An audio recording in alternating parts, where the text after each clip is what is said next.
is the absolute deepest in 2024? We look at the core four conferences: ACC, Big 10, Big 12, the It Just Means More conference, right? That's what it's called. We are going to decide, with the help of you, the Tolos, which conference in 2024, not the best, not the top heaviest, not the one with the best two teams, but the deepest conference in 2024. Welcome into Wire to Wire. I'm Cole Bryson. He is Diesel. It is a hump day edition of Wire to Wire. Yeah. Diesel, not only is it hump day, it's upset picks day. That always gets us fired up. We've already got picks in on the text line. Just a little too early, though. You see that 34 minutes ago? Boiling Spring Dave, you got to pump the brakes there, kid. You got to back off. We don't open these up until 4 p.m. Any entries before 4 o'clock do not count. 4 p.m. is the way is the open time. It's the tea time, if you will. Yeah. For the Upset Picks Challenge. Again, Dave, Boiling Springs, Dave, we appreciate you, but wait one more hour and we'll kick this thing off. We're doing a full segment at 4 p.m. Upset Picks Challenge. It begins today for week 1. We'll talk to Kelley for the ratings in the show today. We'll talk to Chris Phillips in the 5 o'clock hour. A jam-packed show coming your way. But Diesel, when you look at the core four conferences, we know that a lot of these conferences have teams that rule the conference at the very top that don't allow anyone else to really be competitive. Those teams put a chokehold, if you will, on the conference, and that's fair. That's plausible. We can determine that. However, that's not the question. The question is, which conference is the deepest? I know everyone right off the bat will say, let me back up. Not everyone. 90% of people off the bat will say the SEC is by far the deepest, and I appreciate that. Kyle on the Facebook streams already chimed in and said not even close, SEC. I did figure that would be the common answer for this topic. But I have a list of all four conferences, core four conferences, Diesel, with the teams involved, and I want to get to the bottom of it in this segment to find out if the SEC truly is the deepest conference. Well, if I learned anything from Sir Rod Stewart, it's that the first cut is the deepest. Believe it or not, Sheryl Crow didn't write that song. Oh. Don't be giving Sheryl Crow credit for that. But yeah, the first cut is the deepest. This is going to be an interesting conversation because, a lot of people's first thoughts will say, oh, it's got to be the SEC, right? Because the bottom half of the SEC could beat the middle of most of these conferences. Well, that's ultimately what we're going to discuss. And here's what's fascinating. There's an entire conversation, Diesel, that's to be had that can spawn from this topic. Mm-hmm. We talk about it every single year. What do we talk about when bowl season comes around? ACC versus SEC. We've seen years where the SEC has not done well during bowl season. That is a completely different topic for a different day in terms of, do bowl records versus each conference matter? However, when you look at the deeper conferences, I do believe that postseason play is a factor when you talk about a mid-level SEC team versus a mid-level ACC or even a higher-level ACC team. Those matchups are a factor, in my opinion. Do they mean everything? No. Do they determine which conference is better? Absolutely not. But in my opinion, they do have a small weight in determining which is the deepest. Again, we all know that the SEC is loaded, but when you look at the depth, is there a conference, let's start with this, Diesel, is there a conference depth-wise that you want to eliminate from the conversation? That way we can narrow down and find the true answer. Yeah, the Pac-2. Let's eliminate those jokers. That's rough. What is your beef with the Pac-2? There's nothing left of them. They've withered down to a tiny little nub. That's a good answer. They're like the appendix of college football, right? There's really not much to them. They're just sitting back collecting that money and all those exit fees. They're getting rich off of that, my friend. Not the 12, but the 2. So here's something for you. Historically speaking, now we're looking forward thinking, right? People want to look in the past, but the question is, how are these conferences against each other historically. Sure. And I've got the numbers right here in front of me. Google, what a hell of a thing, right? It's really hard to find what it is you're actually looking for on Google these days because they've totally screwed that app up. But the ACC overall in interconference play have a record of 256 and 314. Only two of these, by the way. By the way, it's a losing record. Yeah, by the way, yeah. So they list the ACC, Big 12, Big East, Big 10, Pac-12, and SEC. Obviously, the Pac-12 is gone, so that's a little bit of an asterisk next to that. But of all these conferences, Cole, only two have a winning record in interconference play. So the ACC overall, 256 and 314 against the Big 12, Big East, Big 10, Pac-12, and SEC. Some of these obviously have shifted and changed over the years. The Big 12, three of these conferences have a winning record. 210 and 207 against interconference play. The Big East, 119 and 144. The Big 10, 241 and 245. So the Big 10 has a losing record out of conference in its history. The Pac-12 had a 194 and 174 record, and the SEC 297 and 233. So doing the maths here, they are 64 games above 500 in interconference play. By far the best out of all these conferences. The now defunct Pac-12 had a 20 game above 500 record. And again, I think that's a big factor. I don't think that's everything. I don't think that's the only determining factor in this equation, in this question, but I do think it is a big factor. 71307 is the text line. Start your text with the word fan if you want to weigh in on this conversation. Oddly enough, the only conference that the SEC has a losing record against out of conference. Take a wild guess. SoCon. Wrong. They're not listed here. Out of the ACC, Big 12, Big East, Big 10, Pac-12, and themselves. So they just can't play themselves. What conference does the SEC have a losing record overall against? Big 10. It's the Big East. Big East. They have a 19 and 27 record overall against the Big East. So not a lot of games, not a large sample size, right? But still, 19 and 27 is a losing record, to your point. If you look at the four, Diesel, the ACC, the SEC, Big 10, and Big 12, in terms of depth, being the deepest, would you agree with me that if we have to eliminate one, we eliminate the Big 12? The Big 12 being the deepest? No. In terms of trying to find the deepest, we're eliminating one. You know, we have four. Let's get down to three. We're saying they're safe. Saying the Big 12, eliminating them here says the Big 12 is safe in this discussion. No. Well, I guess if you look at it that way, I was just saying if you have the four, right, and you're trying to find the deepest, you eliminate the ones that you think off the bat aren't the deepest. So, in my opinion, I don't think the big this one's tough. I'm looking at it now again. I don't know. This is so hard. I would say most years the Big 10 is deeper than the Big 12. I would say out of the four, here's what I mean. Out of the four, the Big 12 is not anywhere close to the deepest. If we're trying to find the deepest, I would eliminate the Big 12. Okay. I don't think the Big 12. I see what you're saying here. Yeah. So the Big 12, I think internally has the most parity of the Big Four conferences, of the Power Four, Core Four conferences.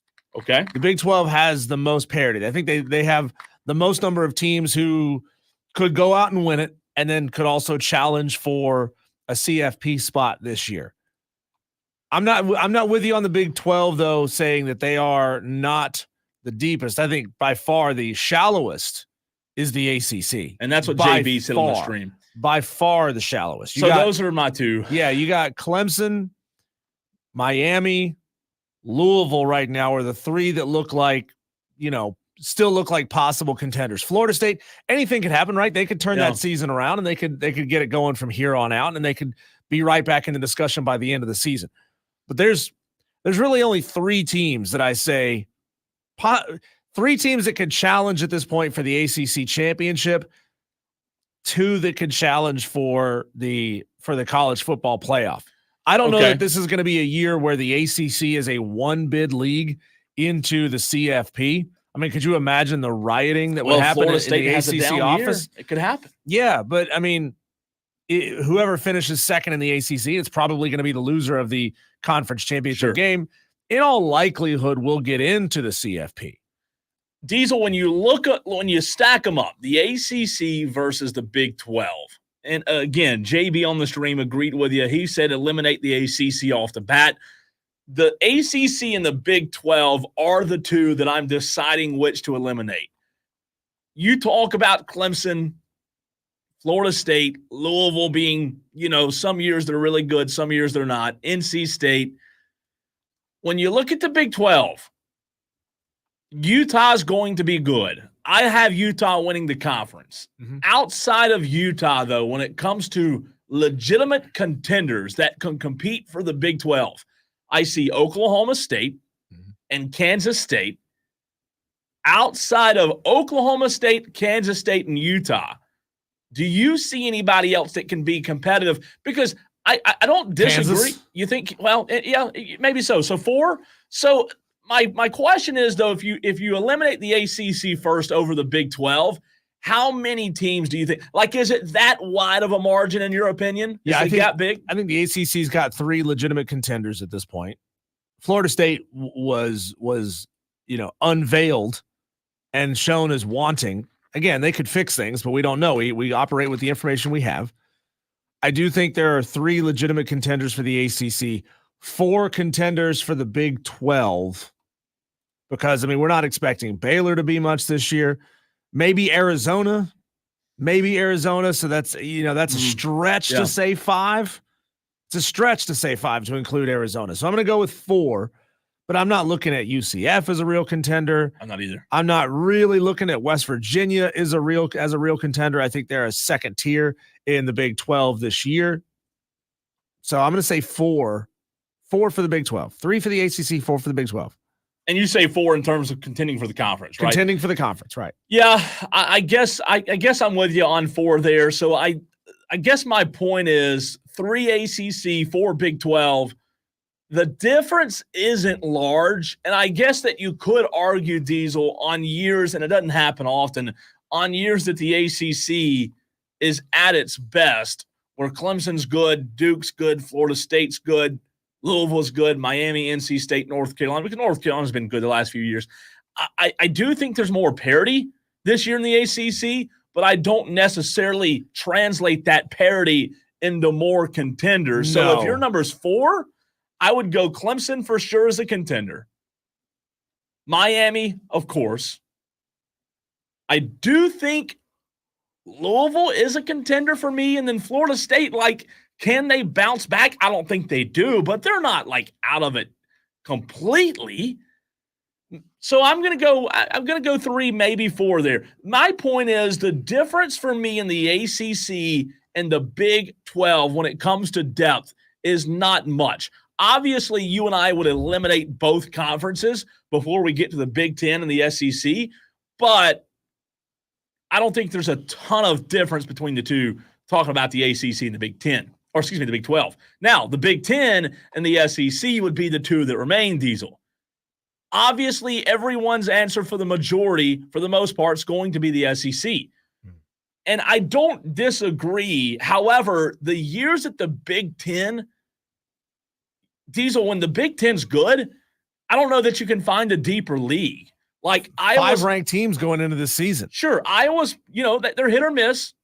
Maryland's not good. Michigan, won the national championship. Michigan State's down. We know that, but they used to be good. Maybe they'll be good again. Nebraska, hit or miss. This year. Northwestern, you have Ohio State, Oregon, Penn State. Those are 3 ranked teams, like you said. UCLA, they're down. The Trojans of USC, they're good. And then Washington, a national championship or a college football playoff appearance. Wisconsin, I just think that the depth when it comes to the Big 10, when they're at their best, it compares. But my point is, while I will say the Big 10 has years where they're deeper, consistently year in and year out, it's hard to argue against the SEC. However, There was a stretch, Diesel, when there was still divisions, East and West of the Southeastern Conference. The East was not good. The West literally carried the conference for several years, and outside of Georgia in the East, there weren't many good teams. Well, you can look at any conference and look at a top, middle, bottom, right? Yeah. And that's not necessarily dividing the conference in thirds. It's just imagining how many teams do we think year in and year out could compete for the conference championship. With the Big Ten, you got Ohio State. Now you got Oregon, Penn State, Southern Cal, Michigan, Iowa. That's a big top third of this conference. Sure. And then some years Purdue will just pop up and be way better than we think they're going to be. And Wisconsin always seems like that program that should. And then Washington, now they just lost head coach Kalen DeBoer to Alabama and the SEC. But if Kalen DeBoer was still at Washington, that would be another ranked team in that conference to start the season. They would start with 7 ranked teams. Think about that. That's a huge chunk of the top 25 starting with 7. So, I mean, we'll just have to wait and see what happens with Washington. Do they have the culture to weather changing head coaches again? Maybe they do, maybe they don't. 419 texter says, asking the question wrong, how many SEC teams compete for the ACC title and vice versa? That tells the true measure. Well, texter, you want to look at it from the perspective of what if the SEC with their current rosters, current finances, current head coaches, current media payouts, what would they do if we just plucked one of those teams out of the SEC and we plopped them in the ACC? Well, yeah, because you'd have an additional $40-50 million a year in resources.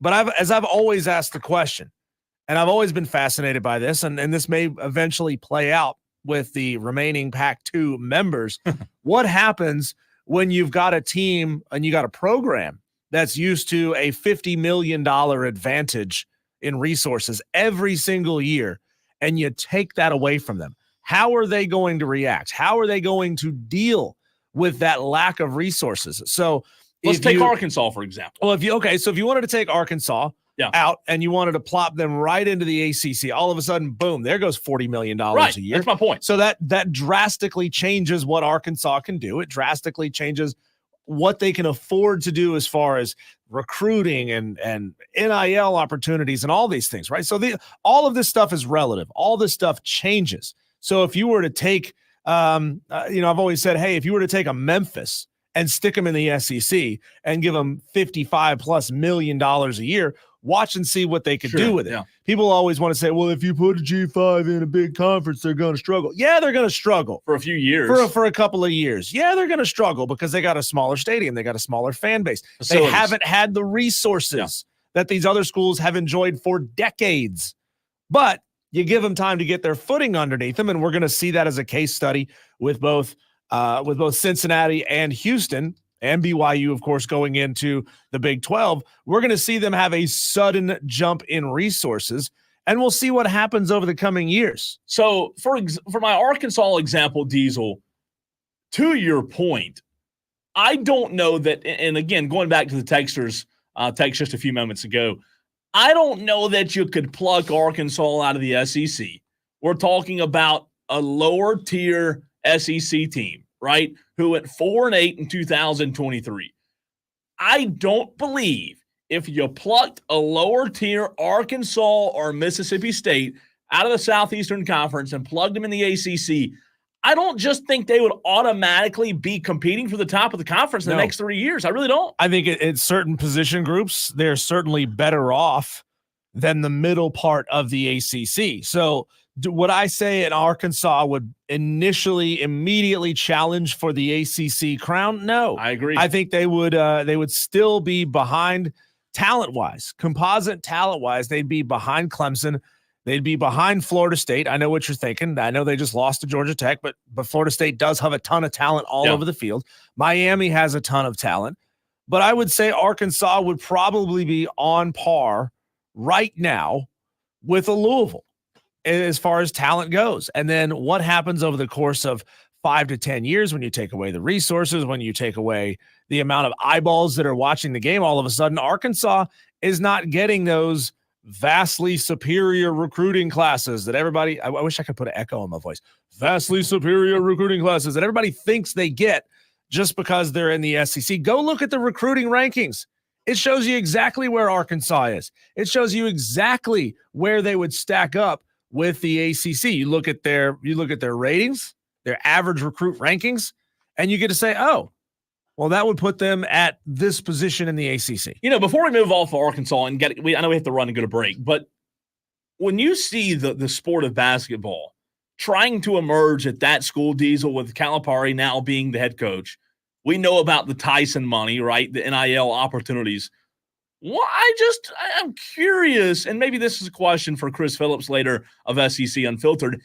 Why isn't football tapping into that? Like, you would think that they would be, I'm not saying completely sell out a roster from Tyson Chicken, but I am saying that 2, 3, 4 dudes, you would assume that with the NIL opportunities that Arkansas has with those deep, deep pockets, you would think it would make a difference for them to be able to at least compete for the middle of the pack and not be 4-8 and their head coach be on the hot seat in 2024.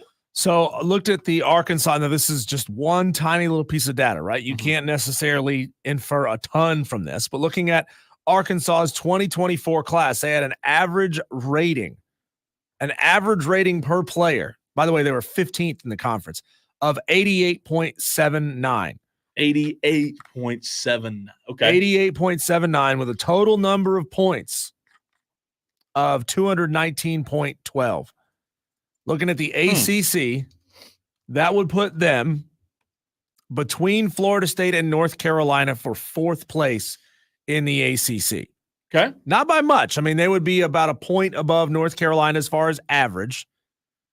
How far is 4 from 7 in the ACC? Do you see that? Yeah. So the average rating for 4th place 2024 recruiting class, 87.8 for North Carolina. 7th place is 87.39. That is not a fraction of a point. Right. So that's not a big difference. And there's not a significant drop off until you get to 15th, which would be Virginia, Boston College, SMU. So it's tight in the middle of that pack. It is.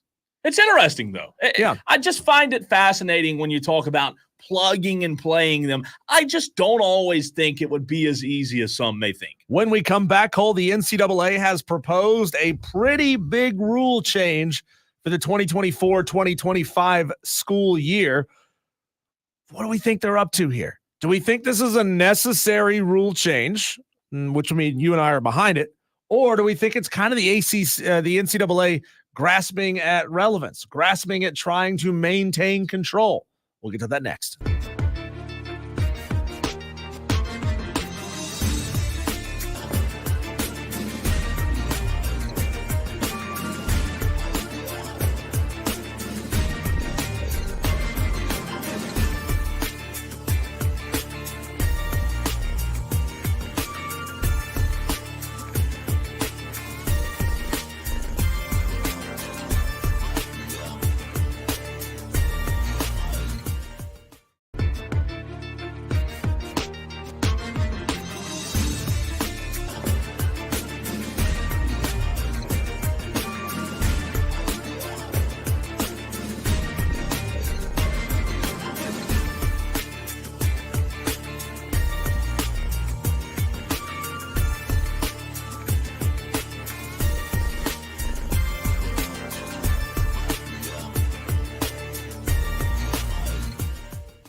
It's about time the NCAA has gotten a hold of all this insanity, the transfer portal of NIL. Totally trust them, right? Wait, they've gotten a hold of it? No, well, they're proposing. Oh, They're going to talk about it and see what happens. So that's comforting. Yeah. I mean, that makes me feel really good about everything. Just released, the NCAA has proposed eliminating the 15-day April transfer window in favor of a single 30-day transfer window in December.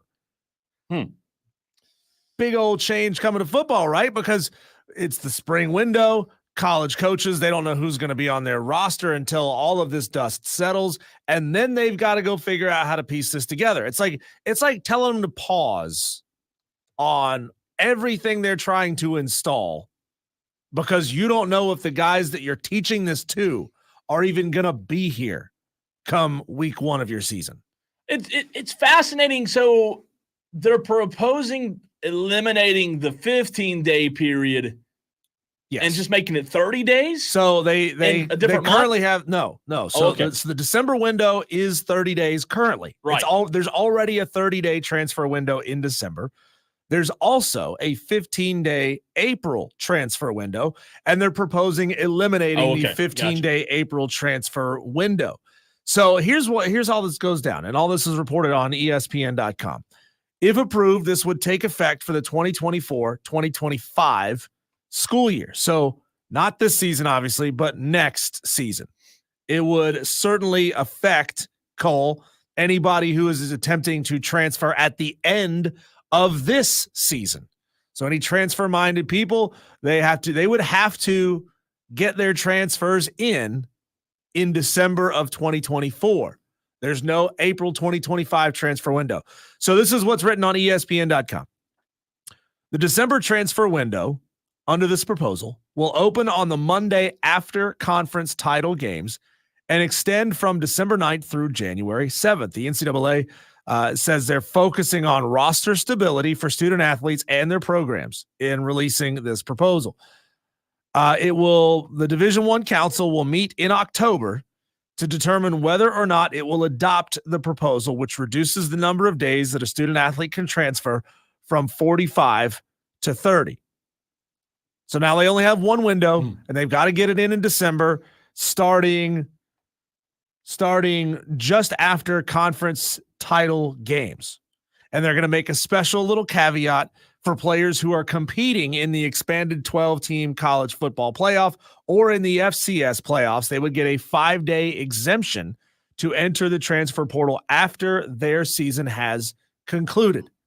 So you would know, beyond a shadow of a doubt, 5 days after your season is over, here's who I think is still going to be on my roster. Yeah, there's only one window. Right. If it were to pass is what you're saying. Correct. No other opportunity in the spring. Correct. Okay. So to let you know how big this thing has gotten, Cole, in 2023-24, the portal cycle, I think this includes both the 45-day December or 30-day December window and the 15-day April window, saw 2,700 FBS scholarship transfers. 2,700 players transferred in the total 45-day window. 900 of them transferred in the month of April. So not an insignificant amount. That's about a third transferred in April. So just consider how many coaches are trying to put a roster together going into spring camp and then going into summer camp. Yeah. I don't know with the roster up in the air. I don't know how the coaches feel, Diesel, but I would just assume, and again, I know it's always not the best thing to assume, but I would assume that and you disagree if you want to here. Tell me if you push back. I would assume that 90% of coaches would be in favor. 100%. What does it benefit you to have it if you're a head coach? The only thing that I can think, well, no, if you have that late window. The only thing I can see is it gives you time to evaluate your roster over the course of the spring. Now, undergraduates can still undergraduates, this is for undergrad, grad transfers could still transfer at any time. So I'm with you. I guess it does help you evaluate. I assume. I don't know. The ruling, the proposal here doesn't mention anything about grad transfers. I'm pretty sure that grad transfers are exempt from that. Exempt from across the board. So the question, Cole, is do you believe that a move like this is necessary for the stability of the sport? Or do you believe that it's unfairly restrictive of player movement? And to your point here, before you answer that question, while you're thinking about it, to your point, why would a coach want an April window?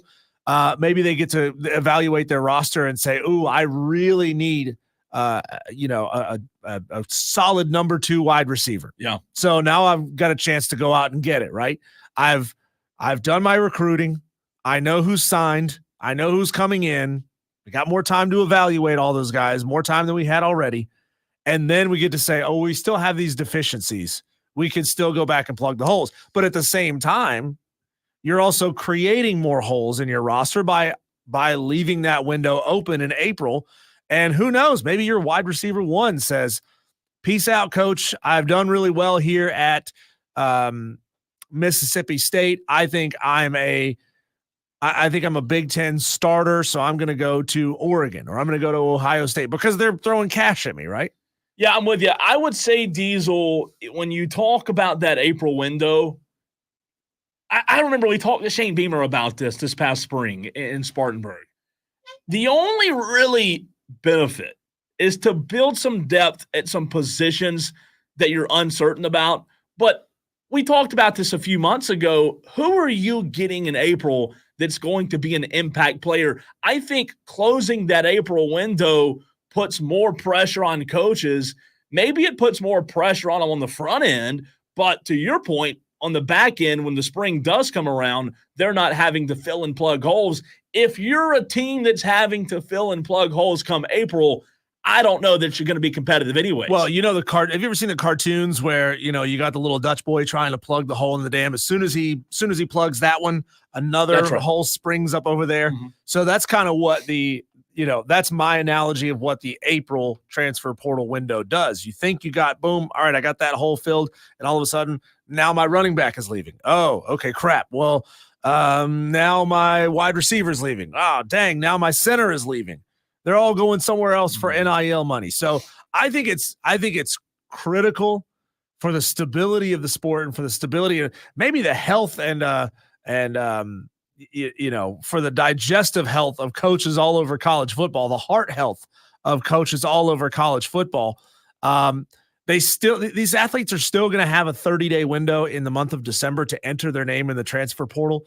So I don't really look at it as unfairly restrictive. Do you? No, I don't look at it as unfairly restrictive. I think the less window of opportunity you have, obviously you're going to see – you may see more transfers on the front end, but on the back end, I just think it's got to be completely frustrating for a coach, Diesel, that come April, they're having to worry about another opportunity that players could leave the program. Spring practice concludes, and you still don't even have a complete team as you head into the summer. Because remember, that window is after spring practice, right? If it's after spring practice, even after you conclude the spring game, you don't even know if the roster is going to be set. You don't even know if there's going to be changes again. The majority of the players that enter the portal, to your point, are within that first window, and I don't think you would see necessarily more players transfer on the front end, but I do think it would create a lot more stability. The fans may not notice a big difference, but from the coach's standpoint, I'd be all for it. Okay, so the NCAA, they can propose whatever rules they want to, right? And this kind of circles back around to our conversation a couple weeks ago about all these rulings and all these rules, that are being challenged by student athletes. Mm-hmm. How long? And by how long, I mean the answer is literally a microsecond, right? How long until this gets challenged in court? How long until some player advocacy group gets together and says, well, you can't just unilaterally choose to restrict our student athletes and our constituents here in their transfer. You can't slow them down. You can't stop them from transferring. You can't restrict the amount of time that they have. So I think that this rule, you bring it down, that's great. But until we have a situation where there's collective bargaining between the NCAA and a college players association, any rule like this they try to implement is just going to be seen as unfairly restrictive. Yeah. I always look at things like what do we think should happen in a just and righteous world? And then what will actually happen, right? There's always negotiation. Everybody likes to unilaterally make decisions. Somebody's going to be upset about but it. It's going to upset a lot of people, and they're going to challenge things in court almost immediately. People will make promos about it on the radio. Well, this isn't fair. This shouldn't be happening. All right. In the very next segment, we're going to go back to the stream. I was in a conversation during the break with the Creation 864. I want to get back to that because it was a good, fascinating conversation. And you know what? Some things in the chat don't need to be brought to the airways, but this one, it's too good not to. So we'll bring it back up. Dive into the chat. Your thoughts as well. 71307. Start your text with the word fan.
Diesel, sometimes we have comments on the stream, text messages, and what do you and I do sometimes?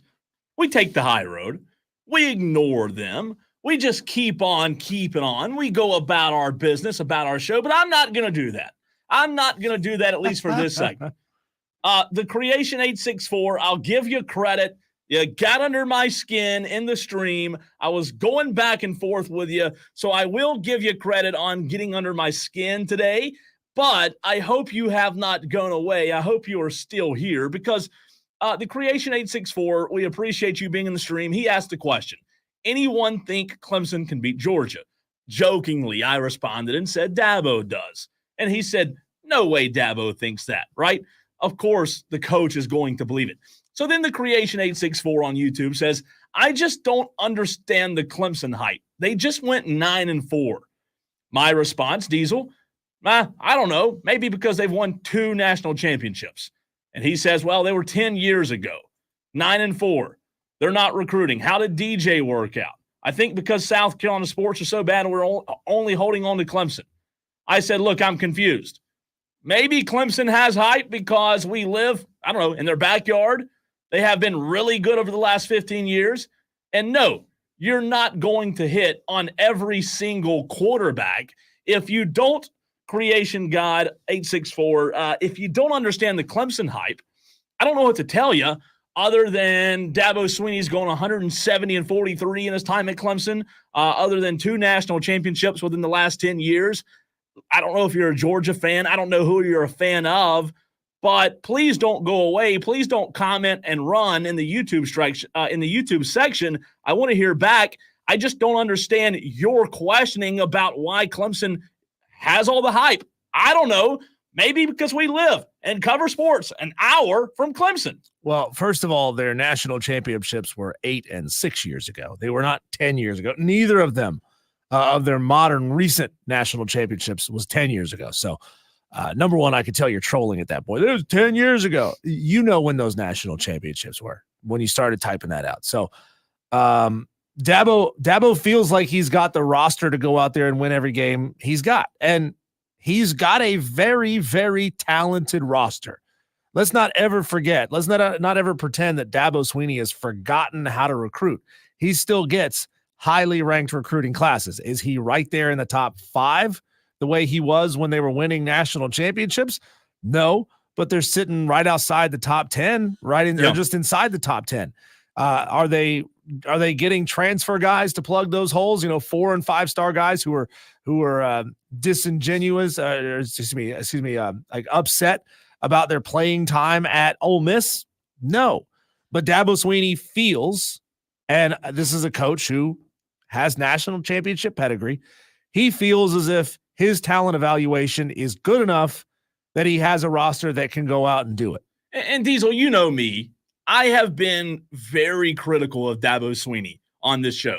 I would always encourage fans to, yes, be a fan, but also see things realistically. And Creation 864, I understand that you may hate Clemson or may despise them or maybe a Georgia fan, whatever it may be. But the only thing I can tell you is, look, and since Dabo Swinney's there, yeah, they play in the ACC, but in 2011, 10-4, 2012, 11-2, 11-2, 10-3, 14-1, 14-1, 12-2, 15-0, 14-1, 10-2, 10-3, 11-3. Well, that's why there's Clemson hype, Creation 864. I don't know if you just moved to the area. I don't know if you're from New York because you have a Giants logo. You're going to have Clemson hype in South Carolina in the upstate for a very long time. Newsflash, it's an hour away. He says, oh, how hard is it to look good in the ACC? The ACC is not the best conference. I'll agree with you there. But when you dominate from 2011 and you have won, I don't know, 7 of the last 12 ACC titles, you're not just getting by in that conference. You dominated the conference. What else are you supposed to do, right? Are you supposed to file a letter that to raise $8 billion? I'm saying that tongue-in-cheek, to get out of the ACC, to go play in the SEC so that you can prove people like you wrong? I'm just telling you, they beat Alabama twice. They've beaten SEC teams. I've seen them play at the highest level. So to say, I don't understand the hype, well, I don't understand why you don't understand the hype. What else is there to say? So he wants to know about the rankings. Again, I said they were top 5 when they were winning national championships. They're not top 5 anymore. 2023, they finished with the number 11 class. 2024, they finished with the number 11 class. So looking at the final AP poll of 2023, the 11th ranked team in the country had 3 losses. He's using that as some sort of a dig on Clemson. Oh, you've got these elite classes and you're losing 3 games. Guess what? The number 11 team in the country last year finished with 3 losses.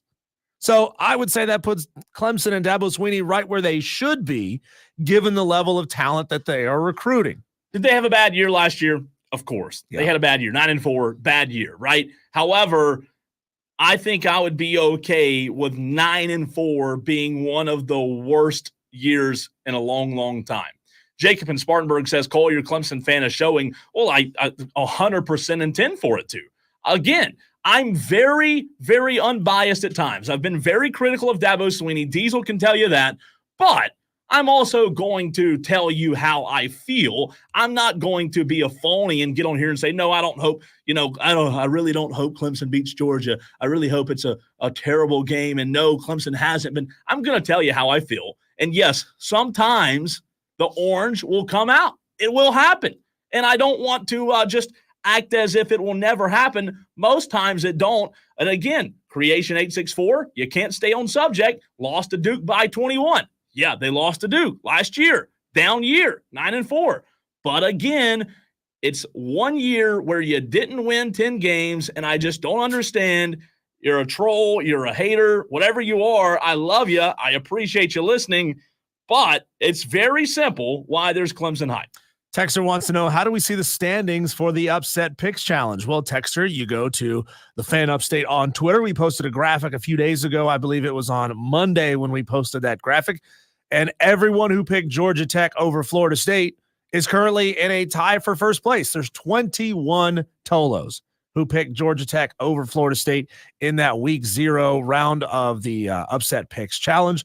They are all currently tied for first place with 10.5 points. But coming up next on the other side, we are just minutes away, 7 minutes away, as a matter of fact, from getting in your week 1 upset picks. Do you have yours yet? I do. I did too. I do. I'll explain who I looked at, what games I was interested in, and then ultimately we'll tell you who we are going with in week 1 of the Upset Picks Challenge, brought to you by Ingles. That's next on the Fan Upstate.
I hope you Tolos who are just waking up from your hibernation of the college football offseason woke up a week ago and were paying attention a week ago when we allowed week 0 picks, because some of you are going to be behind the 8 ball. Some of you are going to be 10.5 points down because you didn't pay attention.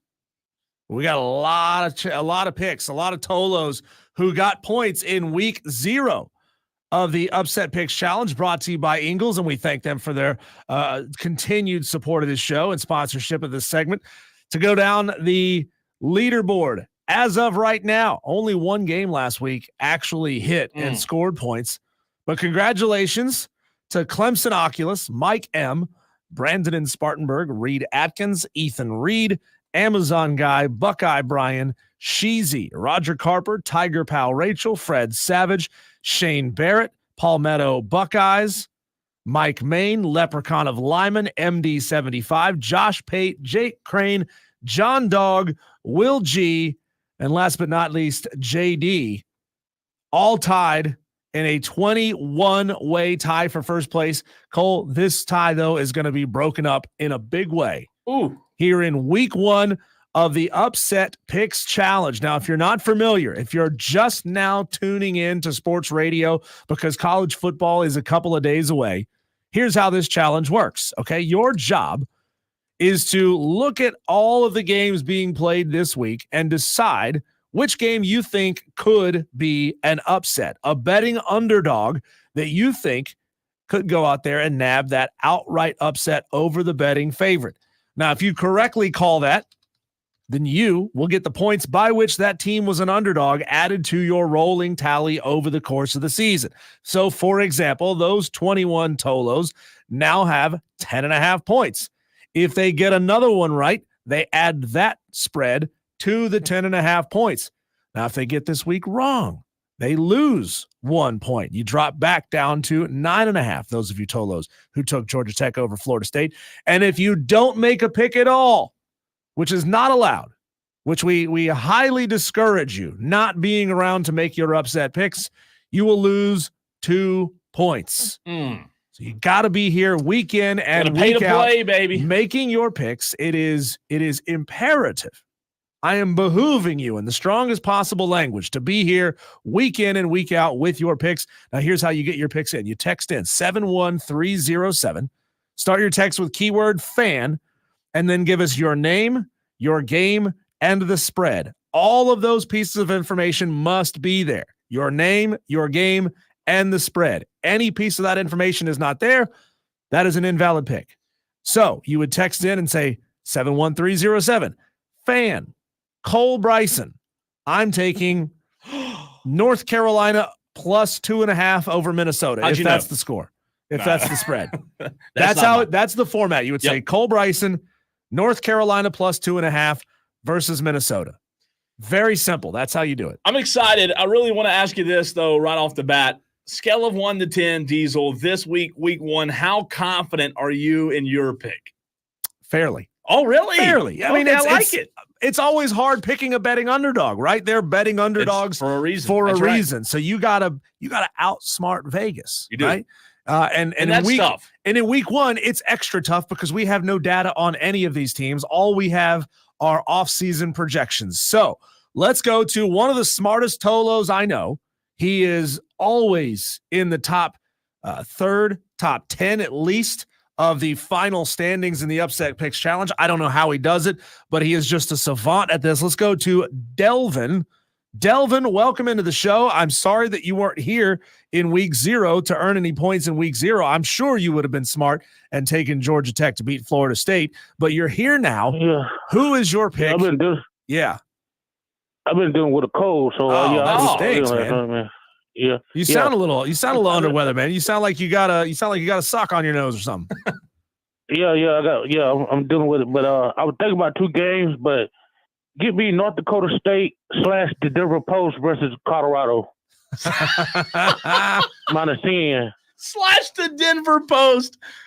That is fantastic. I don't know if I've ever heard that. So Delvin's got North Dakota State +10 over Colorado, correct? Yeah. Dion versus the Denver Post too. Well, find that in there too. So that's it. Delvin, that's fantastic stuff. Yeah, well, if he doesn't like the final score, he's just not going to call on it anymore in press conferences. I think that'll be a common one. I think that'll be a common pick this week. Yeah, because look at that. They got a history against the Big 12. They beat Iowa State, Iowa, Kansas, like that. So yeah, that's one of those things you don't bet against North Dakota State in out of conference power conference games. You just don't. Yeah. They're that good. Yeah. So y'all take care, guys. Appreciate you, Devin. We got you marked down here for your week 1 pick, and the messages are absolutely flooding in. 71307. Start your text with keyword fan. Text us your name, your game, and the spread. We use the official spreads as of 4 p.m. As of 3 p.m. As of show start, 3 p.m. on Wednesdays, we lock in the spreads. So if you're off by a half a point, if you maybe went and got your spread somewhere else and you got it wrong because theirs has moved a little bit, everybody who picks the same game is going to get the exact same spread. Right. There you go. Diesel, I'm really excited. I'm really intrigued in yours. Are you ready? Yep, I am ready. I want to hear it. Okay. Okay. So here's what I did, Cole. I looked at a handful of different games here in week number 1. I looked at Miami at Florida plus 2.5. Ooh. I mean, it's hard to bet on a rivalry game against the home team. Miami's got a better roster. That's not up for debate. They have a better roster than Florida, but it's being played at Florida. And Billy Napier's job is on the line. I genuinely believe that Billy Napier's job is on the line, but I'm not going with that one because it's only a 2.5 point spread, right? You're not going to win this game kicking field goals. Yeah, you got to go a little bit bigger than that. It's a long season, but you're definitely not going to get there kicking field goals. I also looked at TCU at Stanford. Stanford, a 9.5 point dog at home, but I don't trust Stanford at all right now. I mean, TCU is just a much, much better team. I looked at Penn State at West Virginia plus 8. Penn State expected to be a very, very good football team, but man, it's just something in the water up there in Morgantown. Those boys know how to play. 8-point dogs at home. I looked at that one, but the one that I'm going with, Cole, is Wyoming plus 6 at Arizona State. Wyoming 9-4 last year. They're returning 13 starters, not including the quarterback. He is a junior quarterback, but this is his first year starting. Okay. Arizona State went 3-9 in 2023. They've got a redshirt freshman quarterback and a second-year head coach in Kenny Dillingham. I don't think they've got enough figured out over the course of this offseason. And Wyoming is a sneaky good football team. So I'm going Wyoming plus 6 at Arizona State. Are they Cowboys? They are the Cowboys. Diesel's going with the Cowboys. I don't hate that. Plus 6, right? Yep. That's the spread on that game. So if it were to hit, which, by the way, I think it's important to note, obviously in this game, in this challenge, you want to hit big. But if you remember that it is a marathon, not a sprint, I think 6 is a good way to go. Yeah. Because that's a one-touchdown game that Vegas thinks could happen. And the reality of it is it's very possible. You're right. You said it earlier. It's hard to beat Vegas, but it's very, very possible to talk about a one-touchdown game going in the underdog's way. I like that. I don't hate it. I'm going to give you mine, and you will not like this one. I will tell you that. So this team, Diesel, that I'm picking this week has won 3 of the last 4 games as an underdog. The opponent has lost 4 of its last 5 games against non-conference opponents. This team that I'm picking has covered the spread in each of its last 5 home games against non-conference opponents.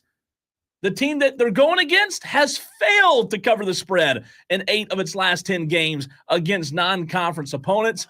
Diesel, give me 13-1-3. Georgia Southern will beat Boise State this weekend.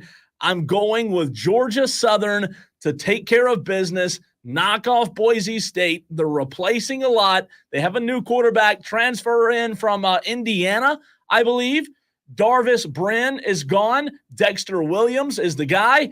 I'm going Georgia Southern over Boise State. And what's the spread on that game, Cole? 13 is where I believe. Let me double check 13. here. All right. 13, yes. Hey, 13 points. Georgia Southern is a sneaky team, and Clay Helton, this would be year 3, I believe, for Clay Helton at Georgia Southern. He's a quality coach, right? Like, you don't get the head coaching job at Southern Cal without being a good football coach. And a couple of years in a row under the same system, I think this team could certainly make a stride. I don't hate that pick at all. I would be excited as a Sun Belt fan if the Sun Belt teams are getting wins over quality Mountain West schools. That's a pick that I'm excited about. And remember, anybody who may be messaging in on the stream, we can't accept your entries. We can't accept your picks over the stream. We need you to text them in 71307.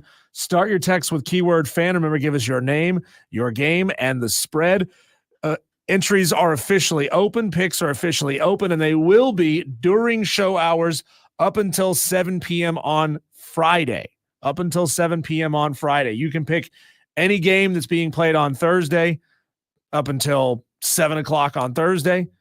You can play any game that's on Friday up until 7 o'clock on Friday. So you've got time to get your picks in, but start sending them our way. Tiger writing them down. Tiger Pal Rachel tweets at me at the Cole Bryson and says, I hate Georgia Southern, but that's a good pick. Well, Tiger Pal Rachel, I hope it's a good pick. Look, every pick is a good pick right now, right? Every pick is a good pick until they play, until we lose. Tiger Pal Rachel starts us off, Diesel, on the text line and says, Clemson over Georgia, 13.5, because why not? Do you think we will see many Clemson, Georgia picks? I think well, we've got a few. I just don't know that it's smart to pick with your heart. You got to pick with your head on these, Tiger Pal Rachel. I get that you're going to be like, see, I told you I was right if Clemson ends up hitting this thing. But to go down the list here, we got Delvin with North Dakota State plus 10 over Colorado. I got in with Wyoming plus 6 versus Arizona State. Tiger Pal Rachel taking Clemson plus 13.5 against Georgia. Clemson Oculus wants West Virginia plus 8 over Penn State. Grandpa Bucky wants North Dakota State over Colorado plus 10. Twisted Whisker says, give me Vanderbilt plus 13.5 versus Virginia Tech. Is that Creation 864 texting in with his SEC homer picks? Surely not. Could be. Right? How There's about Gold Rush? One. Gold Rush wants Clemson plus 13.5. Cole, you took Georgia Southern plus 13 against Boise State. Ethan Reed says, give me Clemson plus 13.5. Richmond over Virginia plus 19, says JB. Ooh, that's Brian a lot of points. Pettit, North Dakota State, upsetting Colorado. There you go. He's getting 10 points on that one. He says they're going to upset him by 3. That's an interesting pick there, Brian. We didn't need that little bit of information. We're excited to have it, but just make sure you send us the spread on the game. And what is the spread on that one right now? The spread on that game is listed at 10. Spread on that game is listed at 10. Tolo Phil wants Nevada plus 8.5 over Troy Diesel. Tyler Powell, Florida plus 2.5 over Miami. Man, we're seeing a few low spreads come in. I get it. It's safe. Yeah. But boy, you're not going to win. It's not going to win you much. A texter did ask earlier if there is a 3-point rule in effect this year. No, texter, there is not. We have eliminated the 3-point requirement rule. In years past, like, we've kind of allowed the 2.5-point games. If it's a big game, we've allowed the 2.5-point spread. But I don't like taking big games off the table just because it's a pick'em game, just because it's a 1.5 or a 2.5-point spread. I don't like taking those games off the table. So that is why we are eliminating the 3-point rule this year. JC says, give me Florida Atlantic plus 14 over Michigan State. You know what? I don't hate that. I really don't. I don't think it'll happen, but this is the upset picks challenge. I mean, let's be honest. A lot of them aren't going to happen, but I don't hate that over Michigan State. Sheezy says Notre Dame plus 3 over A&M. Let's see. Billy Ho says Clemson plus 13.5 over Georgia. Texter says, give me West Virginia plus 8 to knock off Penn State. Well, Texter, you didn't put your name. How are we going to know who it is? You didn't put your name on the text, so resend the text with your name. Leprechaun of Lyman says West Virginia over Penn State. ESPN says +12. We are using ESPN, correct? That's correct. That's right. That is correct. And the texter there, you're right. The texter who just said, which one were you saying said didn't give you the name? Let's see. It was West Virginia to knock off Penn State from the 357. Oh, that's Ayatollah. That's Ayatollah. No. Two more down. Oh, excuse me. You're right. If your phone number ends in 2374, you didn't give us.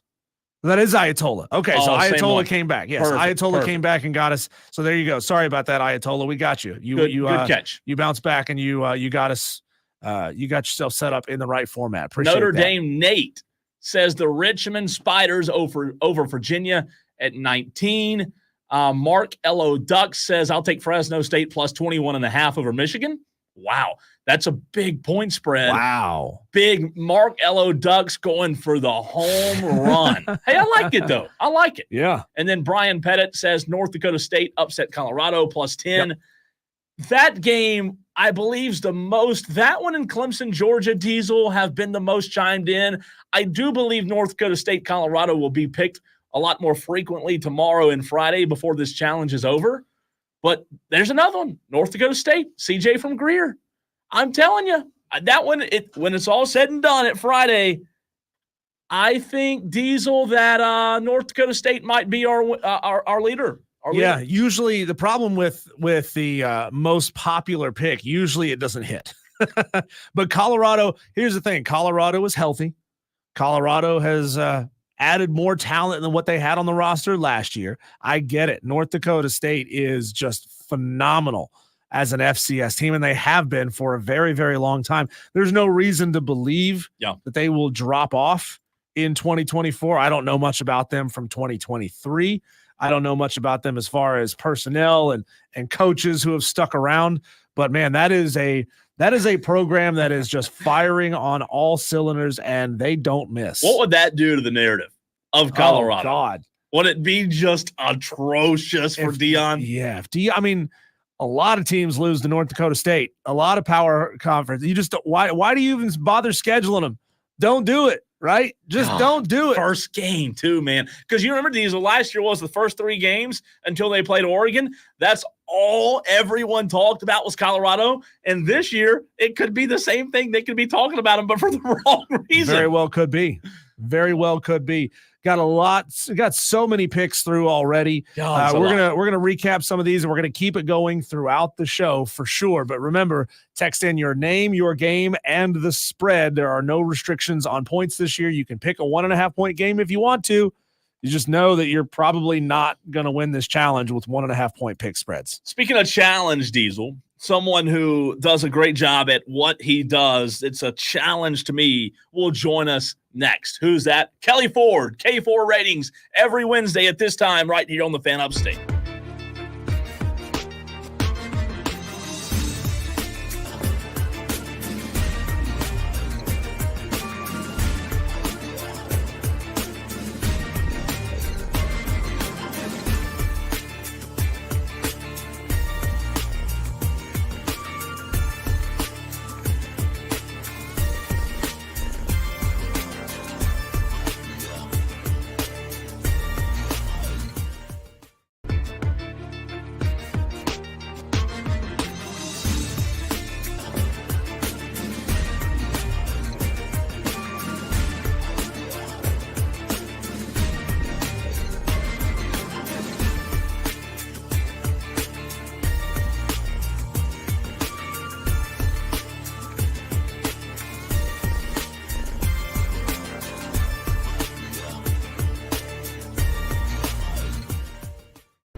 The text line continues to buzz as the Upset Picks Challenge brought to you by Ingles just kicked off 23 minutes ago. And to the texters, the Tolos that chimed in, remember, as Diesel said once or 5 times, you've got to send your name, the game, and the amount of points in your text, 71307. Speaking of picks, when you make your picks, man, you got to look at kfordratings.com. You got to check out Kelley Ford, and we bring Kelley in right now. Kelley, it's finally here, a full slate of college football. But before we get to this week, I've got to ask you, the K Ford models, were they destroyed? Did they blow up after Georgia Tech pulled the upset on Saturday?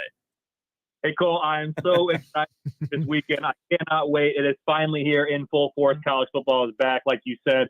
No, it wasn't blown up, but I'll tell you, there were some surprising results this past weekend, and that includes Georgia Tech. My numbers gave an 18% chance for the Yellow Jackets to pull off the upset. We talked about that means like a 1 in 5 chance. They played the game 5 times.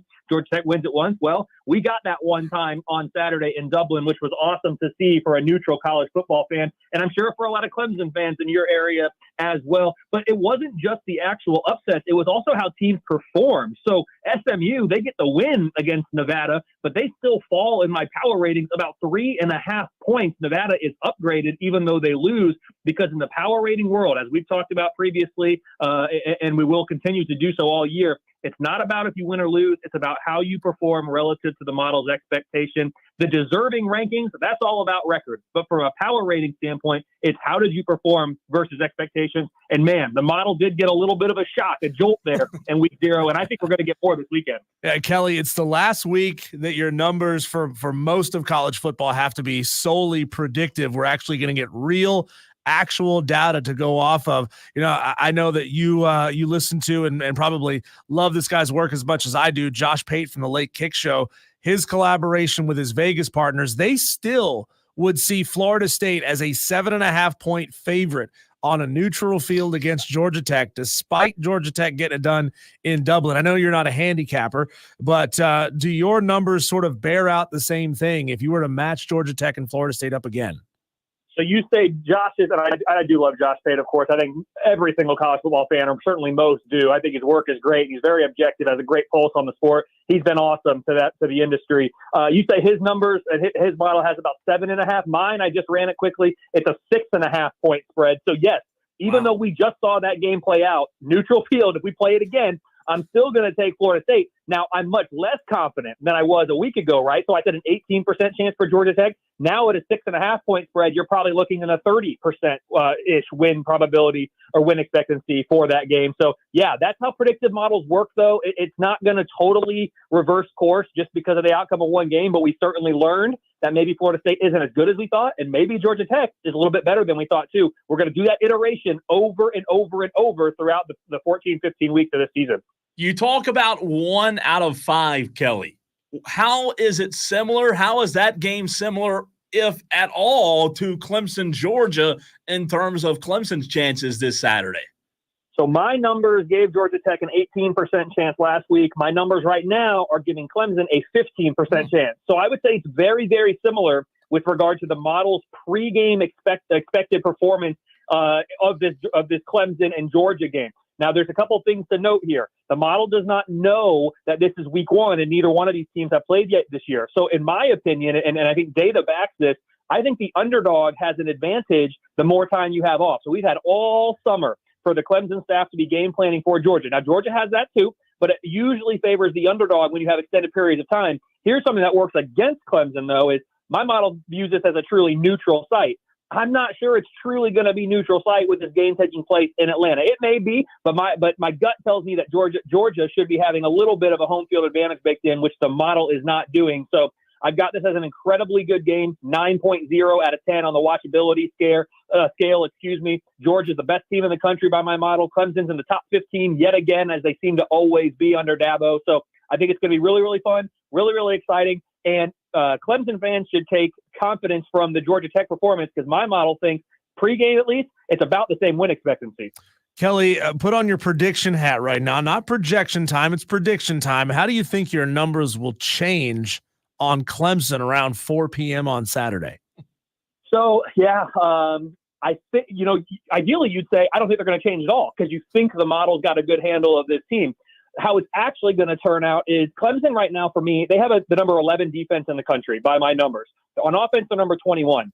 I think it's going to be difficult after playing Georgia, who's top 5 on both sides of the ball, to really have a good understanding of the performance we see, especially if Clemson does not perform very well. I'm not saying they won't. I'm saying if they don't, I want to be very careful to not make a knee-jerk reaction and downgrade Clemson too much on either side of the ball or overall as a team, because we don't know how much better Georgia is than the rest of college football this year. And if Clemson finds a way to pull a surprise upset or certainly be very, very competitive, I think, of course, the numbers are going to look kindly on that, and Clemson's projections moving forward, even with a loss, will improve. So it's really hard to say right now. Of course, we got to know how the game's going to turn out. But either way, especially if Clemson loses the game, I don't want to make a knee-jerk reaction and condemn this Clemson team in this season, because I think it's very possible that Georgia, and maybe if you want to throw Ohio State in there, they might be, from a talent and just power rating standpoint, they might be operating on a different level than the rest of college football. So Clemson's going to get a huge test, their biggest test of the season, right out of the gate, and we're going to learn a lot about the Tigers, but let's be careful to not overreact. Kelley Ford, K Ford Ratings, joining us right here on the Fan Upstate. Kelley, we started this show today by having the topic of conversation about depth in the Core 4 conferences. So I'm going to put you on the spot.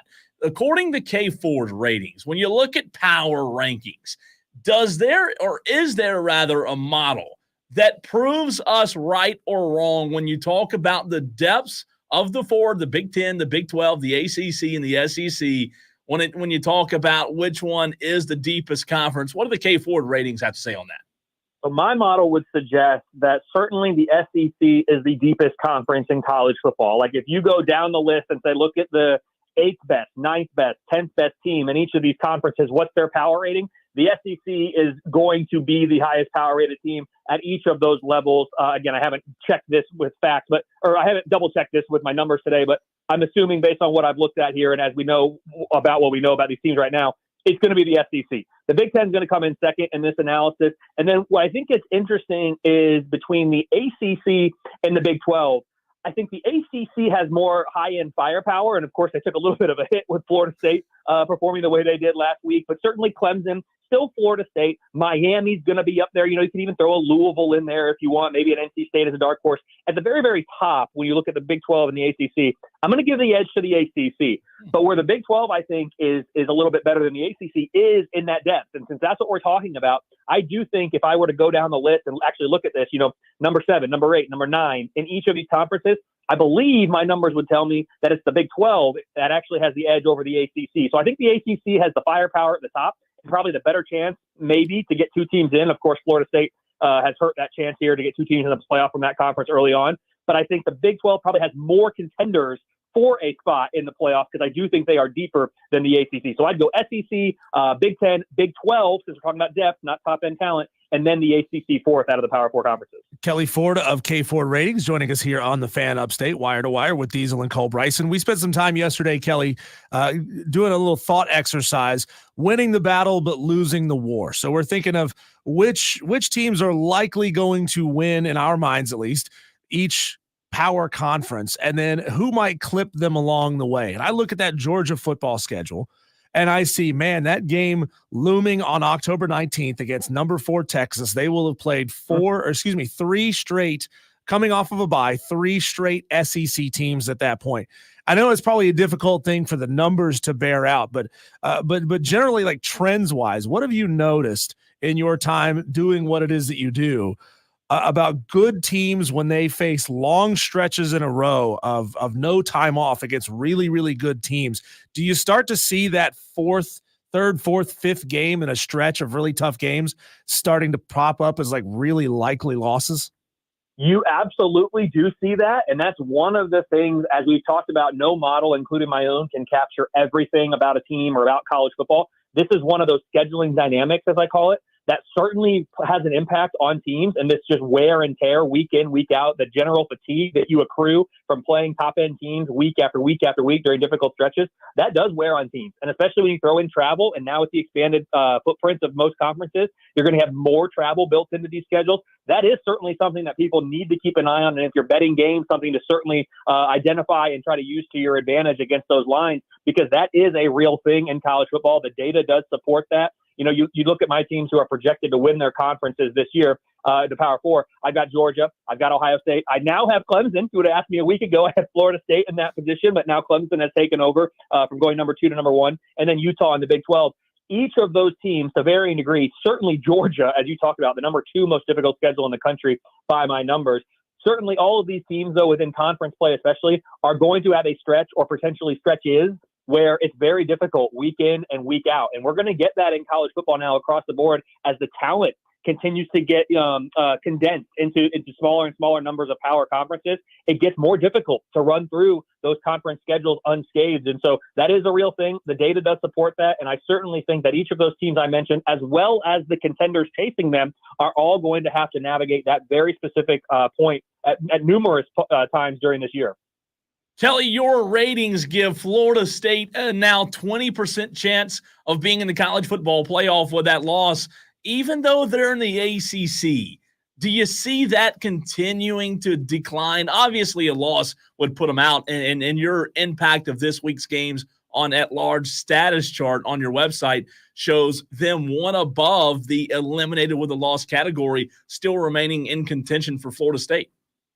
So that CFP page on my website that you're referencing right now, that one actually gets updated on Thursday. So it has not been updated to reflect the week 0. So apologies about that. That'll be a Thursday update for me, but I can, because I was curious myself. They went from a 20-ish% in that 20% range to be an at-large, Florida State, that is, to now, I checked because I was curious earlier this week, it's down to about 5% is where Florida State right now has to be an at-large. That doesn't mean it's a 5% chance to make the playoff, because there's still a path for them to be the AQ out of the ACC. But I'm saying from an at-large perspective, my numbers currently assign about a 5% chance for Florida State to earn that at-large bid. So, yeah, I mean, even with the expanded playoff, certainly Florida State's chances are still better than they would be in the 4 team. I mean, it'd be close to being done in the 4 team. Probably not. You know, if you still went 11-1 on the season, won the ACC as a 12-1 champ with your only loss at a neutral site week 0 to start the year, you're still probably in. Of course, Florida State fans will roll their eyes and say, yeah, we went 13-0, buddy, and didn't make it. So don't tell me 12-1 would be good enough. So I get that point too. The expanded playoff is definitely going to help them, but still, that was at this point not a great loss for Florida State. We will see. Maybe Georgia Tech ends up being a really, really good team this year, and that loss continues to look better. But right now, Florida State fans, their at-large chances are pretty low. They need to be hoping they can find their way back into that ACC race and get a shot at that AQ. Find his website, kfordratings.com. Trust me, that website will make you smarter. It makes me smarter every single day.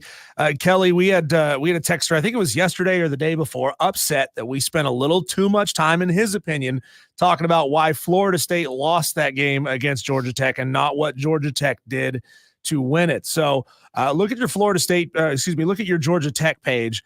What do your odds say about Georgia Tech being undefeated going into the bye, which they have on September 28th? They have one really good football team on the schedule, September 21st, on the road at Louisville. But if Georgia Tech can play the way that they played against Florida State, they could certainly be undefeated going into that week. So what do you see through the first 5 weeks of the season for Georgia Tech?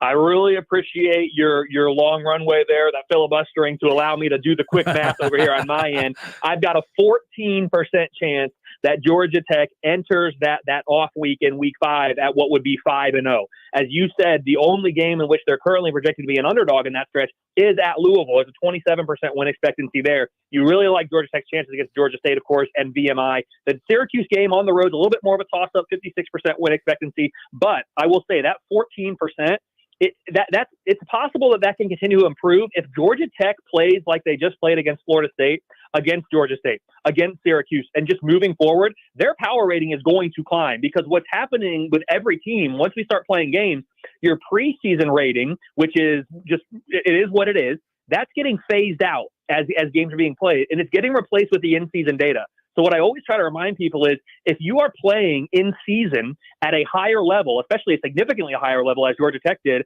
than your preseason projection was calling for, as that gets phased out, you're going to be skyrocketing up in the power rating. It's not like once everything finds its level and then you move a little bit here or there.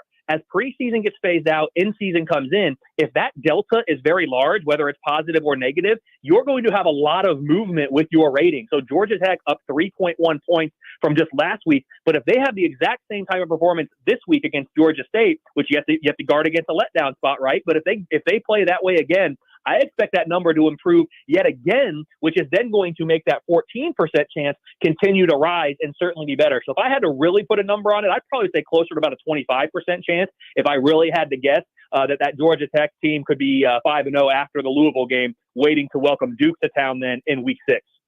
Great stuff. Fantastic. Kelley, always appreciate you taking time to join us, and we look forward to it again next Wednesday. Hey, thanks, guys. I really appreciate it. Have a good one. You too. That's Kelley Ford of K Ford Ratings, kfordratings.com. I'm entrenched over here, Diesel, on the projected college football playoff results. Yeah. There's one that has a simulation based on the K Ford Ratings, and then there's one that's just the projected college football playoff bracket. One is the bracket, one is the results. Gosh, it's fascinating. How many Red Bulls would you have to drink for your mind to work as fast as Kelley Phillips? I literally thought the exact same thing when he was on. Like, I can't even process as fast as he can spit it out, calculate, and then when you ask him questions to simulate on the fly, how he does it so quickly, I have no idea. It's fantastic. It really is. He's hard to beat, man. Kelley is the absolute best, and we appreciate his time. Look him up on socials at K Ford Ratings. Look him up on his website, kfordratings.com. He's just built a phenomenal website. And again, I promise you, you find that website, it's going to make you smarter. When we come back, Cole, we're going to take a whip around the sports world, see what else is happening out there that we haven't had a chance to get to yet today. Our Daily Wires are next.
We talk about all the biggest things that you want to talk about here on Wire to Wire with Cole Bryson and Diesel, but there's a lot more happening out there. So we get to it on this segment called Our Daily Wires. This is the buzz around the sports world. The Atlanta Braves defeated the Minnesota Twins yesterday by a score of 8-6. They win the series. Whoa. Congratulations to the Braves. Now they are on a 4-game road stretch against the Phillies, so a big chance to make up some ground. And they have one more with the Twins tonight, right? Is that true? One more with the Twins, okay. I believe. Yeah, one more with the Twins, and then 4 games at the Phillies. That could be huge. Yeah. I said earlier on Twitter, Diesel, if they were to beat the Twins tonight, Houston beats Philly, the Braves take 3 of 4 from Philly this weekend, they'd be heading into a series with Colorado, only 3.5 games back. Well, we know what they do at Colorado. They split bats in half and they clock umpires in the side of the head. Darwin Nunez is among the Uruguay players who were handed bans by CONMEBOL for the fight that broke out in the stands in Charlotte during the Copa America match between Uruguay and Colombia. He received a 5-game international suspension and a $20,000 fine. He will miss the 2026 World Cup qualifiers against Paraguay, Venezuela, Peru, and Ecuador. So that's, I don't know. You'd have to talk to a soccer guy who could tell you if a 5-game international suspension is a big deal or not. However, missing your first 5 qualifiers, that's tough. You better hope that you're not crucial to your team's success. The NCAA, we talked about this earlier, Cole, has proposed eliminating the April transfer window in favor of a single offseason transfer window. Under the proposal, the 30-day window in December would become the lone opportunity for players to enter the transfer portal. Former Jets running back Dalvin Cook has signed with the Dallas Cowboys. You're a delusional Cowboys fan. How do you feel about that? I like it. I really do like it. Yeah? Not bad. Need depth there. A lot of news going on right now. Obviously, a lot of cut downs. Cut downs were yesterday in the NFL, so there's a lot of movement with players. Some things we're not really surprised about here at all. The Pittsburgh Steelers have named Russell Wilson QB1 over Justin Fields. LeBron James said on his podcast that he and Bronny have a rule. Don't call me dad in the building. When we're working, I am LeBron. He said, or you can call me GOAT. I'd be like, Dad, I'm not calling you GOAT. I'm going to call you LeBron, Mr. James, but I'm not calling you GOAT or Dad. It'd be weird to, in a work environment like that. Yeah. Dad. I like that. Got to call him by his first name. Upset picks are live. Give us your name, your game, and your spread for week 1 games. This is a long stretch, man. We got games playing all the way through Monday of next week. So Labor Day. We're not going to be giving you, obviously, we're not here on Labor Day either. We're getting the day off. Yay. So Tuesday, maybe, probably Wednesday of next week is when we're going to have the updated standings for the upset picks. But we got so many that have come through. And if you want to get in your week 1 pick, now would be a good time to do it. Text us 71307. Start your text with keyword fan. This is a wild one, Cole. The 28th ranked tennis player in the world, Caroline Garcia of France, detailed what she said, quote, were just a few of the hundreds of nasty messages she's gotten on social media after being eliminated from the U.S. Open, including that she should consider suicide and, quote, I hope your mom dies soon. She blames unhealthy online betting as part of the reason why these messages have gotten so nasty. Here's a quote directly from Caroline. Tournaments and the sports keep partnering with betting companies, which keep attracting new people to unhealthy betting. The days of cigarette brands sponsoring sports are long gone, yet here we are promoting betting companies which actively destroy the lives of some people. It's exactly true. It does, and it's a scary thing. You and I have talked about it. That situation that you brought up, that's just nasty, uncalled for. It's sad, but the reality of it is that last statement that you said, it's exactly right. I mean, that's the world we live in, and people, when they don't hit their bets, they do stupid things, and they say stupid. It's sad, man. We talked about it a couple of weeks back. We had stories of players fans who have lost money betting on them, have tracked them down. They have come to their house looking for money. They have found their Venmo accounts and sent them Venmo requests for money that they've lost. You got fans in the first couple of rows yelling at players in the batter's box, or excuse me, in the on-deck circle, saying, I've got $1,000 riding on you to hit a home run today. Don't mess this up. You know, threatening them if they don't get the points that they need to get money to win the bet. So it's really ugly and scary how this thing has gone so far so fast. And the leagues aren't doing anything about it. They're essentially saying, in the parlance of Odyssey, when we have an issue, Cole, send in a ticket. You know, send a message to our portal to help deal with this. Well, that doesn't help anything. You were the root cause. You got in bed with these betting companies, and you are bringing more and more people into our sport and watching our sport and betting on our sport than probably should be here. Gerard Mayo says that he will name the Patriots starter tomorrow. It's got to be Drake May, right? You think? If it was me, if I'm Gerard Mayo, I'm not starting Drake May in week 1 of the season. No. Go Jacoby Brissett? I would go Jacoby Brissett. I don't think Jacoby Brissett would make it past like maybe week 6 as the starter, but give Drake May time. If you truly believe in Drake May, in your Gerard Mayo, you're what, second year as the head coach of the Pats or first year? First year. First year as the head coach. You're safe. You're not going to lose your job. They're not going to fire you. You don't feel like you have to leverage your entire career on Drake May at this point. He's not going anywhere. You're not going anywhere, at least not in the immediate future. Yeah. So send your Jacoby Brissett out there for a couple of weeks. Let Drake May keep learning, and then maybe put him out there through the midpoint of the season. And I think that would be my tactic if I was Gerard Mayo. John Dog texts in and says, Cole, what's your upset pick so I can pick different? Well, John Dog, it's Boise State losing to Georgia Southern. I have Georgia Southern knocking off Boise State. Again, it's the upset picks challenge, so it probably won't happen, just like you sending in a funny text, but we can all try. And we've had a couple more come in over the past couple of minutes. Isaac says, give me FAU plus 14 over Michigan State. Mason Brew wants Notre Dame over Texas A&M plus 3. Palmetto Buckeyes wants Stanford over TCU plus 9.5. Michael in Simpsonville wants Notre Dame plus 3. And John Corley, first one making this pick, USC 4 points over LSU. It might be a good game. I believe that's the Sunday night game. I'm looking forward to it. All right, it's time to fight it out. 5 o'clock fight. You decide who wins and who loses next.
The challenge continues on. What challenge is that? Well, it's the Upset Picks Challenge brought to you by Ingles. The text line continues to populate with your picks, 71307. If you're new to the show, I want to tell you two things. Number one, the Upset Picks Challenge for week 1 is underway. You can get in on the votes, on the challenge, with your name, your game, and the amount of points, 71307. Also, if you are new to the program, we appreciate you being here. Also, 5 o'clock fight happens every single day at 5 o'clock, and you might think, 5 o'clock fight, what is that? Well, I'll tell you exactly what it is, and you have a chance to play a part in this segment.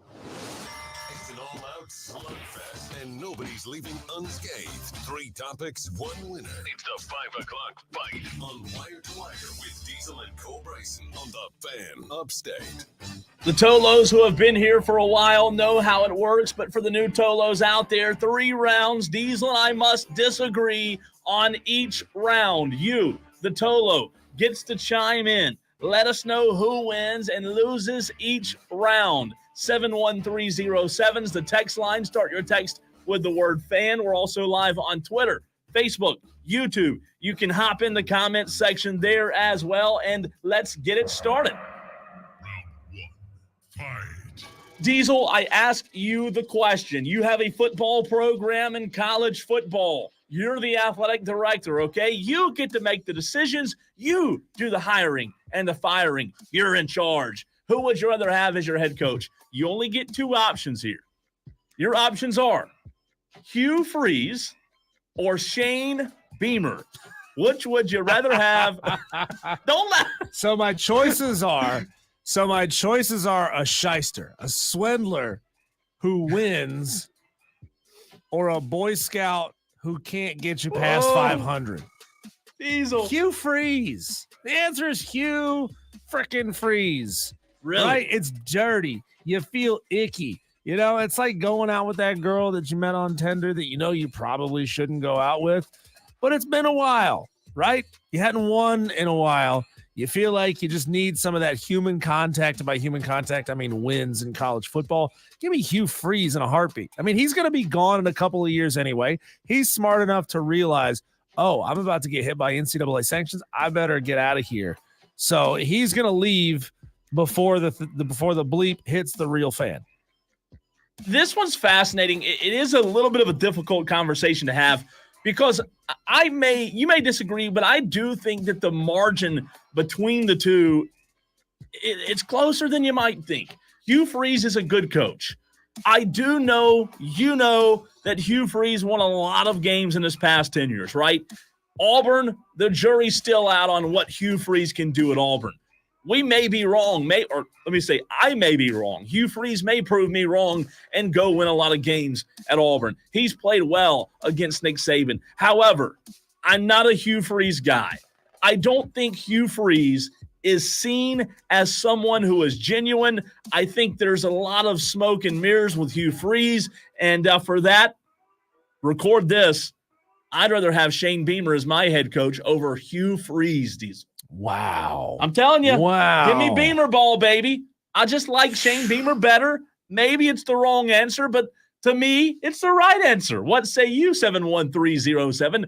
Start your text. He coached at Liberty. He's a changed man. And he won a lot of games but he won a lot of games against a schedule that you said yesterday has always been pretty bad as of late, right? Awful schedule. So I don't know. I think the next few years at Auburn will really tell us a lot about Hugh Freeze. That is round 1. Round 2. Fight. Continuing on the college football conversation. I don't know if you know this or not, Diesel, but Clemson and Georgia play on Saturday. Really? Yes. If you just got out of hibernation, they do play in Atlanta. Kate Klubnik on Saturday, Diesel, round number 2, and today's 5 o'clock fight. Over, under, 1.5 turnovers for QB1. Man. Well, so long as quarterbacks get credit for interceptions, even if it's the receiver's fault. Yeah. And we know that Georgia is really good at creating havoc without even going back and finding their turnover numbers from 2023. I'm going to say over. I think Cade makes a mistake or two in the passing game and very well could fumble the ball as well. I mean, I know Clemson's O-line is solid, but Georgia's D-line is better. They're going to get in that backfield. They're going to create havoc. I think Cade Klubnik is going to put the ball on the ground once so he's going to fumble it once and he's going to throw a pick as well. He cannot fumble, man. God, that'd be bad because last year 2 turnovers and they're in trouble. Well, they are. You're certainly right on that. I can't push back, but last year, like, that's what his name was, Cade Fumble Klubnik. You saw that off the bat in the Duke game. Not only did you see it off the bat in the game, you saw it off the bat in the very first drive, right? They marched all the way down the field on that Monday night. And after they marched all the way down the field, what did Cade Klubnik do? Well, he said, I'm going to gift the defense with this fumble. Diesel, he better not fumble on Saturday. I'm going to disagree with you. I'm going to go under 1.5. It would not surprise me. It would not shock me if Cade Klubnik does have 1 turnover Saturday because, to your point, Georgia's defense is really good. They're opportunistic. They've got guys. They're really quick. They're going to put pressure on you in a lot of different ways. So it wouldn't really surprise me if you told me Cade had 1, but I'll go under 1.5 on Cade Klubnik turnovers. One more round. Final round. Fight. Round 3 of today's 5 o'clock fight. Diesel, what was the superior childhood recess game? Was it dodgeball or was it kickball? Oh, man. Friendships were made and broken by one of those hard rubber balls hitting you in the face. The superior game is dodgeball. I mean, it's just great. It is how you separate the wheat from the chaff, the men from the boys, and the awkwardly feminine from the possibly Canadian. Dodgeball is just a great game. Dodge, dip, duck, dive, and dodge. We all know the 5 Ds of dodgeball. It's a good movie, too. It's a great movie as well. Patches O'Houlihan, Live My Life by a lot of his mottos. No, dodgeball was absolutely great. You had to have your head on a swivel. I mean, when your team gets down to like 2 or 3 and the other team is loaded up, they're all coming at you from different angles. That's a hard game to play. The answer is dodgeball. Dodgeball's fun. Dodgeball was a great recess game. But I loved baseball growing up, and the closest thing to it at recess in school, Diesel, was kickball. You really got to put those legs to work. And look, dodgeball, yeah, everybody likes dodgeball, but dodgeball just sometimes gets old, especially if your teammates suck. Like you said, you're always holding the ball at the very end, and you've got 6 other kids throwing at you, and you're not even throwing the ball. You're using your ball to deflect all the other ones, right? So I'm going kickball as the superior childhood recess game. I love me a good game of kickball, man. You know what's even better than kickball? We did this one time growing up, Diesel. Slip and slide kickball. Have you ever seen that? No, but it sounds great. Slip and slide. So the base paths are slip and slides. The whole base path? The whole base path. Oh, man, that's hard. That's fun, though. That's hard. Fun. That's hard. So, like, it's a pool where the pitcher is. So the bases are pools, right? But you kind of construct it so it's safe. But yeah, slip and slide kickball, man. It's a lot of fun. It seems to me like it'd be better to get like a little bit of a running start on dirt and then slide the last half of the base path into the pool where the base is. That's tough. I want to play it now, though. I know. I really want to play. I know. All right, that's today's 5 o'clock fight. I'll give you a recap after you hear how you can be a part of the fight. What do you want Diesel and Cole Bryson to fight about next? If you've got an ass, I'll kick it. Submit your topics to Diesel at thefanupstate.com. Subject line, fight on the Fan Upstate. If you just tuned in, quick recap for today's 5 o'clock fight. Round 1, would you rather have Shane Beamer or Hugh Freeze as your head coach? Diesel said, oh, that's a no-brainer, Hugh Freeze. I say, give me Shane. I'm going to roll with Beamer ball. Round 2, Cade Klubnik on Saturday. Over, under 1.5 turnovers. Diesel says over. I say under. Round 3, the superior childhood recess game, dodgeball or kickball. Diesel says dodgeball all day. And I say, no, you got to give me kickball. That's today's 5 o'clock fight. Who do you side with? Who wins? Who loses? 71307. Start your text with the word fan. Let's check out let's go with the stream first. Let's start with the stream. You can jump in there on Facebook, on Twitter, and on YouTube and get in your votes. Ayatollah of Rock and Rolla says he's going Cole round 1, Diesel round 2, and Cole wins round 3. Ayatollah of Rock and Rolla with you today. I love that name, by the way. Yeah, it's a great one. Z Fink says Diesel with the sweep. Dodgeball was the best.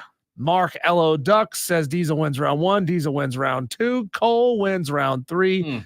Badcraft says same votes as yesterday. Diesel wins round 1 and 2. Cole wins round 3. Well, what a way to lazy votes. What a lazy way to vote today, Badcraft. He's a fine, intelligent, upstanding man. No, not today. He's not. Calm today. down, Cole. He's lazy today with his votes because he's going Diesel 1 and 2 again. All right. Let's see. Mike says on the YouTube stream, Diesel, Cole round 1, Diesel round 2, Cole for the dub today. Thank you, Mike Main. You're the main. I was just trying to be helpful, Mike, and help you with, you know what? There is no spread on the game you wanted to pick. See, now you're the one. Also, it doesn't count, Mike, on the stream. You got to message it into us text it into us at 71307. The text with keyword fan. Yeah. Oh, did he send his pick in on stream? Yeah. Well, he wanted to pick a game that he thought there was no spread, but there is a spread actually. Spread on just about everything, right? Just about everything. They don't do a lot of FCS, FBS spreads, or they have it traditionally in the past. I'm seeing a lot more of them this year, and especially in week 1. Before we get to the text line, I'll tell you this. Speaking of spreads, you know what I did today for the first time in a long time, Diesel?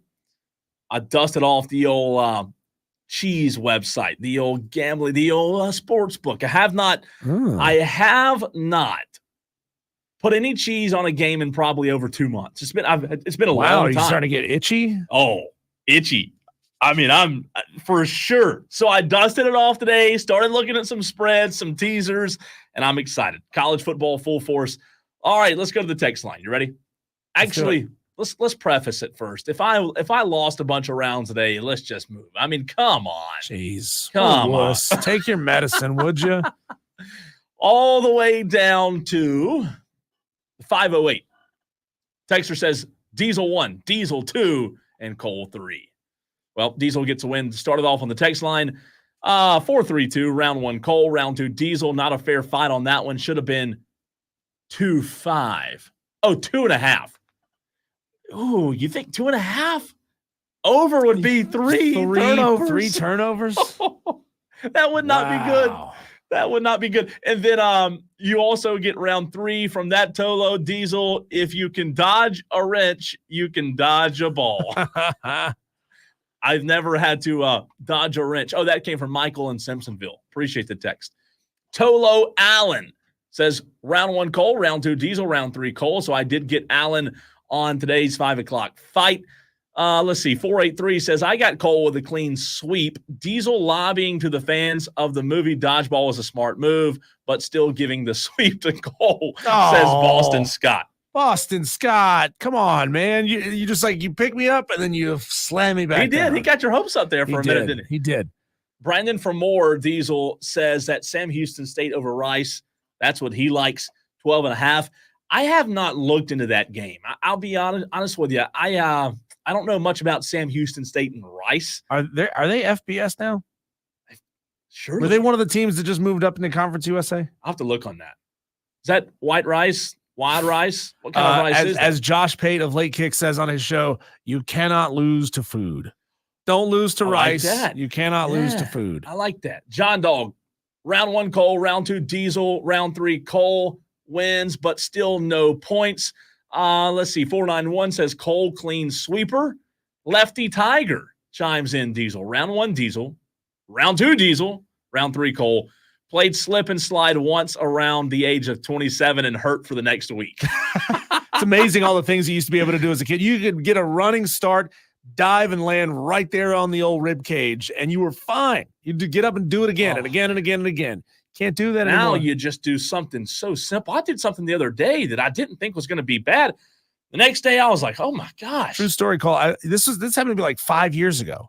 I just woke up one day with a sprained ankle. No way. Had no idea what I did. Did you kick the wall? No, I didn't go all Beamer on a water cooler.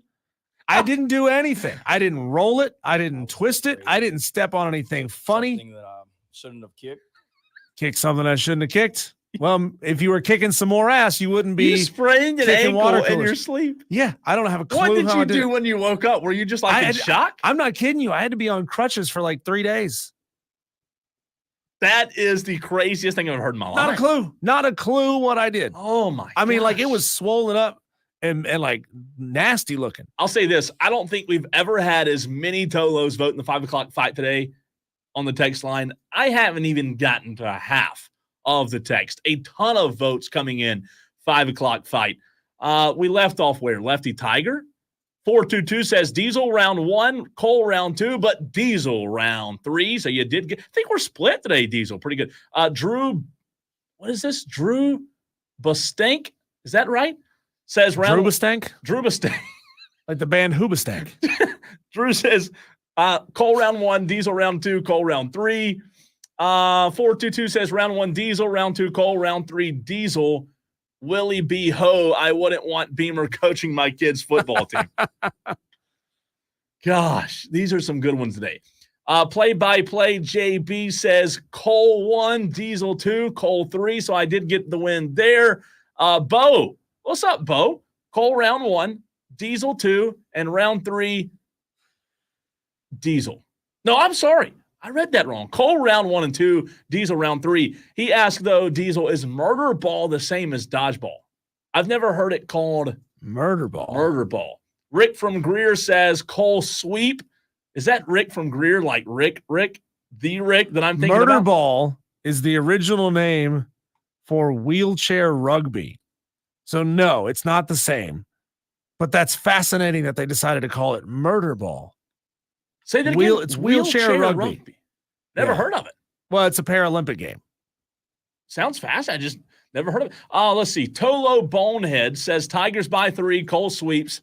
Mac the Knife. Tolo Bonehead, are you saying, is that just a prediction, or are you trying to get that in as your upset pick? I don't know for sure. But that said. Yeah, let us know if it is. We got to know for sure if that's what you mean by that. Yeah, let us know because that's important. Because that's not the correct spread. That's right. Tolo Bonehead, if you want to make that your upset pick, you got to text back in, say Tolo Bonehead, Clemson plus 13.5 versus Georgia. Mac the Knife says Sam Houston versus Rice upset pick. Send in the amount of points, Mac the Knife, and who you're going with, Sam Houston or Rice. I don't even know what the spread is. Mac the Knife, right. You got to give us your name, your game, and the spread. Without all three of those pieces of information, it is an invalid pick. And then he does go on to say Cole, Diesel. So you got the win there. Alex in Fountain Inn says Cole 1, 2, and 3. So I did get the sweep. I tell you, there were a lot of texts. If I missed some of your 5 o'clock fight texts, I do apologize. There were several in the stack today. What did Scott say? Scott said, sorry, Diesel, I wasn't trying to get your hopes up. Or was I? He also says Drew Bustank is an incredibly clever name. That's awesome. So there you go. Drew Bustank. You've got Scott on Facebook's approval. You know what I love for the Diesel? nickname? Like I'm seeing a lot more Tolo and then the listener's name. Yep. Tolo Bonehead. Yep. Tolo Rick. Like these guys, they're doing it right. They understand the assignment. They're putting the Tolo just in our fantasy football league, minus Tolo Cole. Turn on, leave on. That's what we ask you to do every single day on this program. When we come back, Cole, as football is officially upon us, we've got high school football already. We've got college football starting for real this week. And then we've got the NFL starting next week. I want to know from you, Tolos, what are you trying to cram in chore-wise, project-wise, before football starts in full? That's next on the Fan Upstate. Well, Dak, here's the deal.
going for?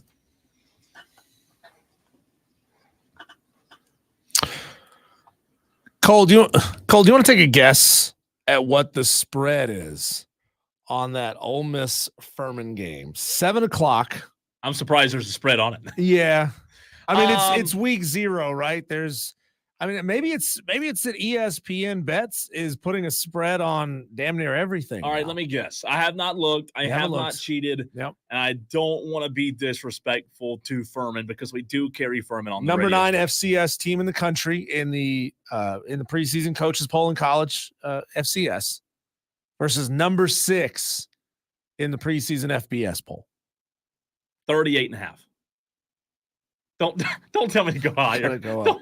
Gotta go up. Don't tell me that. Please don't tell me. 42.5. 42 points. 42. That's rough. But damn. It just shows like Ole Miss is the real deal. Yeah. We know Furman in the FCS. They had an incredible season. And by the way, we'll talk to Furman head coach Clay Hendricks tomorrow at 6:00 on the program. But Diesel, that is 42. Let me reverse the roles here and put it on you. Would you take the 42.5? If yeah, I probably would. I'd take Furman to cover. Okay. But not by much. Yeah. I mean, let's be real. That's 6 touchdowns. That's a 6 touchdown win. That's a lot of points. Yeah. That's a lot of points. I'd have to look back at Lane Kiffin and his history playing FCS teams. Is he a run up the score kind of guy? He seems like it, right? He seems like a guy that would just run it up. He doesn't care. He doesn't have a soul, does he? He doesn't care about. Oh, he doesn't have a soul. I don't think he Come does. on, I don't think so. I love Lane Kiffin. 2023. Did Ole Miss play an FCS team in 2020? Okay, I might want to take back what I said there. Oh no, because September 2nd, they beat Mercer. Let me guess. 61-7. Going up. 73-7. Oh God. 73-7. And they probably covered. 73-7. Yeah. They beat in 2022, they beat Central Arkansas 59-3. So I don't think Lane Kiffin is the kind of guy to run it up, is total BS. That's Austin tough, P, man. 2021, 54-17. So Ole Miss does run up the score. Maybe I would pick Ole Miss to cover after all. Again, 42 points. 42. 40, I'd say, Mike Main says Mercer is not top anything in FCS. Well, you're not wrong, Mike. Man. I mean, granted, we were talking about Mercer last year, not Mercer this year. Mercer's been okay. And they also hired Bobby Lamb. I don't know if Bobby Lamb is still there at Mercer. I know that he was. Bobby Lamb is former Furman coach. Is at Anderson now. Is he now? Anderson's first year of a football program. So he's clearly, obviously, he's not there at Mercer anymore. So now, I think, there you go. You know what, though? Again, I'm not reading anything. I think his son, Taylor. I think his son's, I don't know. Let me stop talking. Son was a hell of a quarterback at App State. He was Yeah. fantastic. And I know he's a coordinator somewhere. I believe I know he was at Gardner Webb for a while. I don't know where he is right now. It is Taylor, right? Taylor. I thought Spelled for like whatever Swift. reason is he at Virginia? This was, let's see. Great radio. I know, really. I'm sorry. He was the quarterback's coach at Virginia. I don't know if this is the same Taylor Lamb. I don't know. Yeah. Is it? Yeah. He's at Virginia. He's still there? It seems to be. He's entering Wow. his 3rd season quarterback's coach at Virginia. How about that? So congratulations to Taylor getting it done at a power team. That's power. When you talk about Virginia, power. Oh God, power team. You went there. So we've got just a little over a week left, ladies. I know we have a few tolettes. Mm-hmm. I don't like calling them tolettes because there's somebody out there in Pickens who just calls it a tolette. He's like, man, I gotta go find a tolette. Well, it's probably accurate. Yeah. Well, you Toloettes, how about that? You Toloettes who are listening to the show, Tiger Pal Rachel included.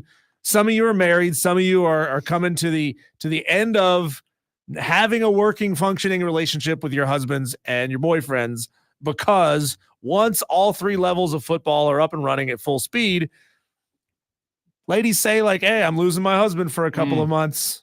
Yeah. I know true, my wife is happy about it. She's happy about it for the first like 3 months, 3 weeks of the season, 3-4 weeks of the season. She's like, oh, this is great. You know, you're not asking me to do stuff. Oh, man. Not that kind of stuff, you perverts. But no, like she gets mad at me because I put things on her honey-do list. I'm like, honey, let's go fix the gazebo this weekend, right? Like we have projects. Oh, we need to fill some of the cracks in the wood, and then we need to paint it and seal the gazebo. I'm like, yeah, let's do that this weekend. She's like, no, I don't want to do that. Okay, well, let's go do this thing. No, I don't want to do that either.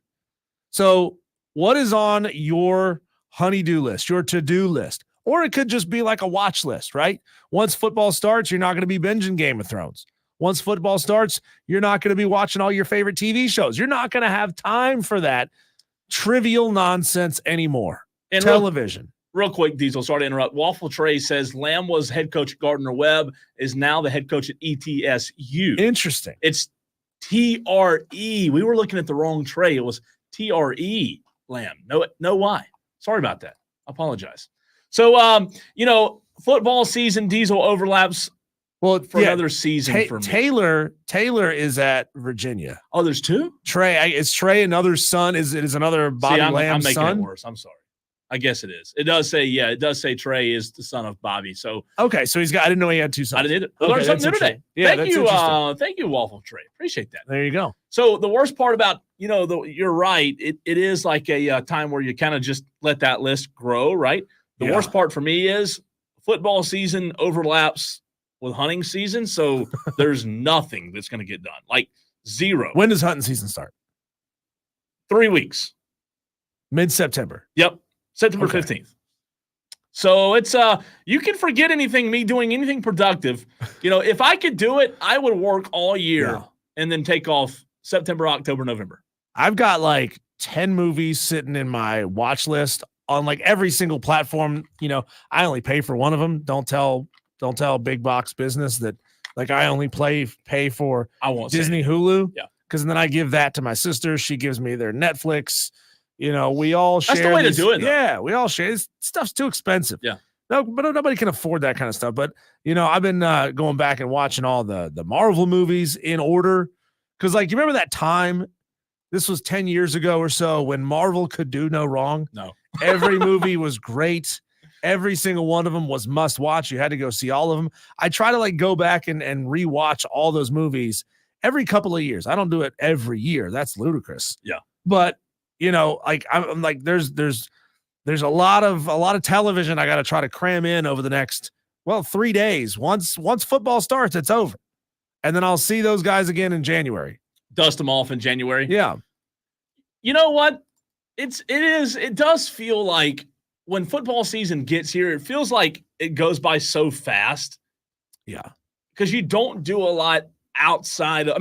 Obviously on the weekends, you still go do activities and things. It's great, like the fall weather and everything. But man, you really hone in. You really focus in on South Carolina or Clemson for an entire season. You blink. I feel that way with high school, DJ. And if you don't, you're going to miss it. And it's almost harder to catch up. I'm telling you, every single year that I cover high school football here in the upstate, we wait all year for it to get here. Me and everyone, all my friends who cover it. And then all of a sudden it's gone. 10 weeks later, it just goes by so fast. I think the older you get, the faster things go by. I really do. My wife wants me to measure and build cabinet doors for some cabinets in our kitchen. I'm like, sorry, honey, that's not getting done until February. She wants me to finish putting our bathroom back together from like a year ago when it flooded while we were out on vacation. Came back, floor was rotten, had to take some subfloor out, replace the toilet. And that means taking all the trim off of everything. It's like more than you thought you'd. She wants me to get that done. Sorry, that's not happening until like we've already lived with it for a year. Like what's another couple of months? True. Did you see Tolo Michael said, cram it in. My honey-do list never stops. It's like a CVS receipt. I did outkick my coverage, though, so I deserve it. Hey, congratulations to you, Tolo Michael. Have you gotten in your upset pick yet, Tolo Michael? That's what I want to know. Have you gotten in your upset pick? If not, 71307. Start your text with keyword fan. Give us your name, your game, and the spread. Jarrett Tripp on the text line said high school football needs to go to 12 games. 10 goes by fast. It really does. That's a short season. It's 10 short, 10 man. weeks, though, yeah. 10 weeks. Think about it. The entire year. 365 days, you get 10 games. So talk about that from a perspective of just the size of the rosters. Are these rosters big enough to sustain a 12-game season, potentially plus playoffs? They were until the high school league did the stupidest thing they could have done. Well, I don't want to say that. They did a lot of stupid things. The 8-quarter rule. In high school in South Carolina, it's the only state Diesel around, and I know we're going to run in a second, but it's the only state that does this in the Southeast. If you play on JV on Friday night, if you dress on Thursday night, rather, if you dress on Thursday night on JV, you aren't allowed to participate on Friday night. Okay. So the roster sizes used to be bigger because you could carry guys from Thursday who maybe played a couple of snaps or drives, bring on the Friday night roster, have more depth. But now the high school league says, no, if you dress out Thursday night for JV, you're not allowed to dress out Friday night for varsity, which is in my opinion, a stupid rule. It seems at this point, Cole, and I wonder if any state's going to do it, just eliminate JV. Well, just have them all be depth for the varsity roster. Yeah, I don't know if that would happen, but I mean, they're not going to play anyway. You mean on the varsity? Yeah. A lot of the guys that are playing JV, even the better players on JV, are probably not. I get it.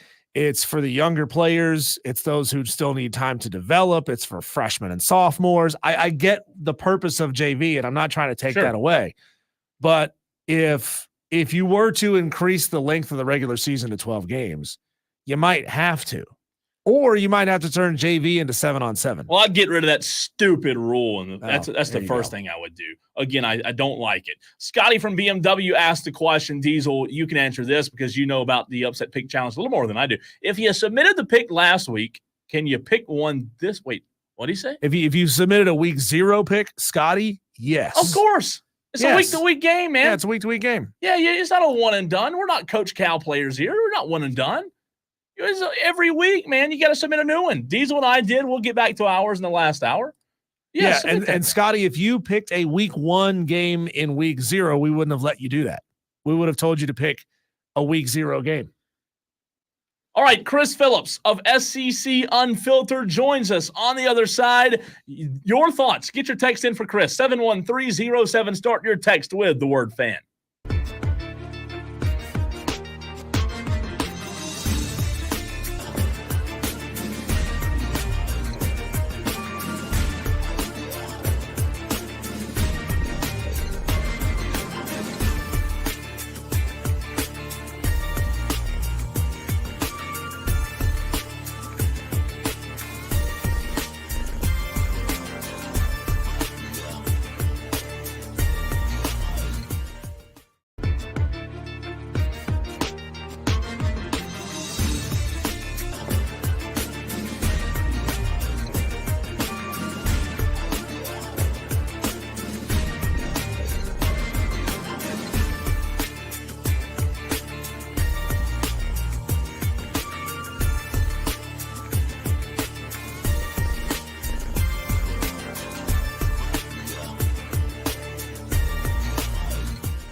The Upset Picks Challenge rolls on right here on the Fan Upstate. So good to have you in. It is time to talk SEC football with Chris Phillips of SEC Unfiltered. Chris, I want your reaction.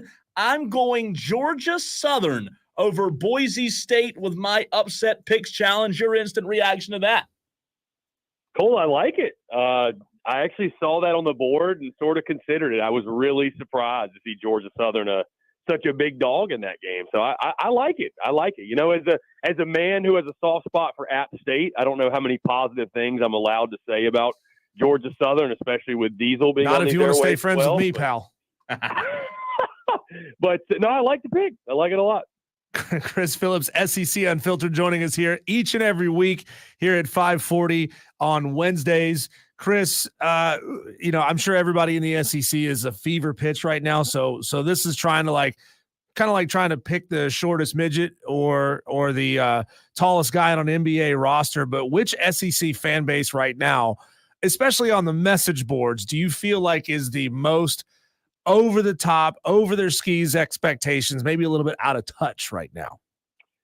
Oh, it's a good question, Diesel. I feel like that's almost a rite of passage of being an SEC football fan, right? I mean, and this is the time of year, to your point. And by the way, guys, I want to say thank you for having me on. I'm super stoked to be back on the airwaves weekly with you guys. It's always a pleasure to jump on here and an honor to chop it up with you guys. But listen, we've reached the point in the preseason where I think everybody has sort of talked themselves into why their team could win 3 or 4 more games than they probably are expected to, or what they probably should expect. I will tell you guys, the one that has really jumped out to me, and I was talking to a good buddy of mine today, actually, and he was sort of giving me some insight from fall camp and the way they're feeling. And, like, the hype meter is just outrageous, is the Auburn Tigers. I mean, they're literally talking about best case scenario, they could win 10 games. I mean, they've talked themselves into, like, they can beat Alabama in the Iron Bowl in Tuscaloosa. And I'm not saying it can't happen, but that is definitely one that jumps out to me that I think, when you talk to those folks, their feelings from fall camp, they're Peyton Thorne's making strides and the freshman wide receivers look like all-world everything, and the defense is going to be salty. And, they are really, really, buying into the whole potentially 9, ceiling being 10 wins, right? I mean, there's a lot of fan bases you could go to that I think are really excited. Oklahoma fans, right? They're not buying into this whole narrative. They're supposed to go 6-6 or 7-5. They believe we're Oklahoma football. The SEC better get ready for us, right? We're going to go 9-3 or compete for a playoff. But so I would say those two, Auburn and Oklahoma, are probably two that I'm like, the hype meter for them is really through the roof, and we'll see how it plays out, obviously, when it finally kicks off. Chris, not to wish the season away, but when the season comes to a conclusion, in your mind, your opinion, who's the first SEC coach to get fired? First SEC coach to get fired, and it's not based off of my predictions, Cole, because I've got this team going 6-6, which I think would bring him back. But most likely, if my predictions were to be wrong, which they very well could be and probably will be, I would say Sam Pittman at Arkansas is probably the most likely. It's funny enough, I was doing a deep dive on their schedule today, and Cole, the way it sets up, I mean, if they don't generate some early momentum, they've got that matchup week 2 at Oklahoma State and Stillwater. Just a couple weeks later, obviously they play the Auburn Tigers. They play Texas A&M in that showdown at Arlington. Guys, they could go into the bye week sitting at 2-4 and 0-3 in conference, and you have to wonder if it's ugly through 6 games. I think Arkansas could make a move then and there. I mean, they've got Bobby Petrino on staff, who, what's so interesting about this, guys, is we've seen coaches be on the hot seat before. How often do we see a coach in the hot seat and the person the fans want as a replacement is a guy on staff? That is essentially the situation in Fayetteville right now. So I think the first coach to be fired, if I had to bet on it today, I think it is going to be Sam Pittman at Arkansas. It's just with that schedule, what the expectations are, I think it's going to be very, very difficult for him to survive it. See, Chris, we've been talking a lot of Florida, Miami over the past 24 hours, 36 hours here on the show.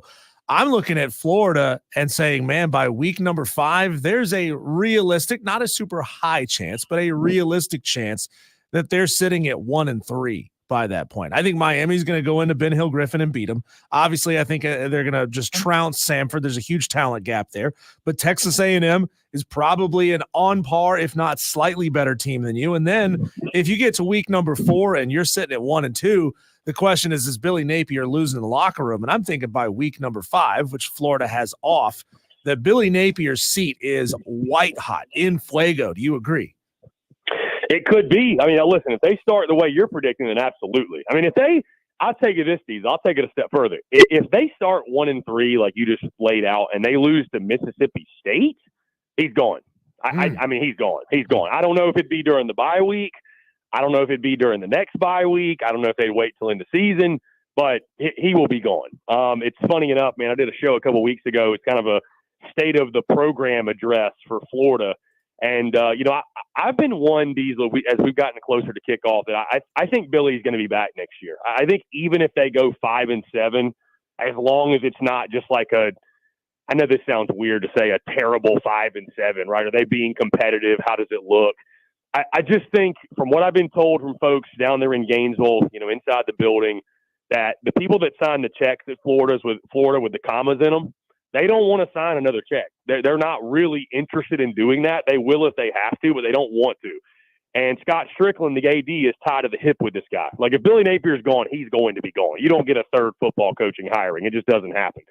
So I think barring a complete disaster, I think they want him back. Also, they've got a guy on the roster named DJ Lagway, and I don't believe in keeping a coach if you believe he's the wrong guy for one prospect, but like as high as they are on this kid at the quarterback position, you'd love to see that play out and at least get a look at him in Gainesville and see what he can be. But I mean, to your point, Diesel, if they start 1-3, and that Miami game means everything. I mean, we're going to be down there. I'm actually heading down to Gainesville Friday. Can't wait to get in town. It's going to be an electric atmosphere and can't wait to experience it. But this is what makes college football great. Both of those fan bases look at that game as a must win, as a should win, and whoever loses it, that coach is on the hot seat, and there's just no way around it, right? So Billy desperately needs that Miami win. But I tell you, even if you don't win that one, like you said, you're going to beat Samford. A&M becomes a huge game. You cannot lose to Mississippi State. I mean, if you lose to Mississippi State, like you said, I don't think State's going to be very good. Year one of Jeff Levy, they've got a lot of moving pieces. You lose to Mississippi State, I think that'll be all but the nail in the coffin for Napier. Chris Phillips, SEC Unfiltered. Chris, going to play a little game here with you. Saturday evening, 7:38 is the time. Fans are walking out of Williams-Brice Stadium, not like peed off, not just ripping, not gnashing teeth, but the fans that are walking out of Williams-Brice Stadium Saturday night, the Gamecock fans, they're just not pleased. What happened during the game? That's a good question, Cole. It's a really good question. This kind of reminds me of, because I've had that exact feeling. It was a couple of years ago, Georgia State game, week 1. You guys might recall that. South Carolina won by 21 points, but it was ugly. It was special teams induced, couldn't run the football. So probably what happened, I would say the play calling, the offensive game plan was a little bit conservative. I think Lenoris Sellers, they did not stretch the football down the field. The passing game probably did not look as good as folks hoped it would. It's either that or the offensive line struggled more than you would expect. I mean, that's, there's a couple different things here, Cole. This is a multi-layered answer, right? I think if you see issues on the line of scrimmage in any kind of way, because again, like that Georgia State game 2 years ago, South Carolina won that game by 3 touchdowns, but you know as well as I do, like when you play a smaller opponent, an inferior opponent, and you're just not quite pushing them around the way you should be, like you're having to work a little too hard, right? It's like, man, we had to kind of sweat that out a little bit more than we probably should have. So, I would say this, Cole, here's the easiest way to answer your question. South Carolina fans will be walking out of the stadium pissed off if South Carolina does not cover the spread. That's the easiest way to summarize this. Like, what specific things happened, I don't know. But if they don't cover the spread, if this is I've predicted a 27-10 game. If this is a 27-10 game, I do not think fans will be thrilled leaving the stadium. And it's just, you want something to feel good about. You want a shot in the arm. If you win that way that I'm predicting, and it's just kind of a trudge through the mud, kind of a sluggish, not necessarily sloppy, but super conservative and sort of boring. I don't think fans are going to be overly thrilled. So I think a lot of fans want to see that 38-7 kind of game, that real blowout, put your foot on their throat. I think they want to see South Carolina open it up, and if they don't, I think that could leave people leaving the stadium a little bit disgruntled on opening weekend. All right, Chris, it's time for your first over-the-air upset pick selection. You played last week, didn't score any points. Sorry, neither did I, neither did Cole, so we're all in the same boat here. Can you give us a sense of a couple of games that you may be considered, and then what your ultimate decision is to go with here in week one? I want to say too, Diesel, New Mexico really let me down. I mean, they 10 had seconds. it. I mean, they had it. Yeah. 10 seconds to go. They had it and just couldn't hold on for dear life. I mean, I guess we should have gone with the Georgia Tech pick. I had FSU minus 10.5. That was a terrible decision. Thankfully, right before kickoff, I bet the under. So it was kind of a wash, but yeah, I guess that was the number to play. A couple of games I was looking at, guys, obviously Florida, Miami, going to be there in person. I've already gone on record and picked Florida to win the game, and I believe that the Florida Gators will win the game. So that's one, obviously, I've been considering. Penn State, West Virginia is wildly fascinating. I think that game's at 8.5 right now. West Virginia, the home team. That seems to be a really sexy upset pick. A lot of people are on the Mountaineers to cover the spread. A lot of people are on the Mountaineers to win straight up. I did actually see that Georgia Southern Boise State game. I thought that one was really interesting on the board.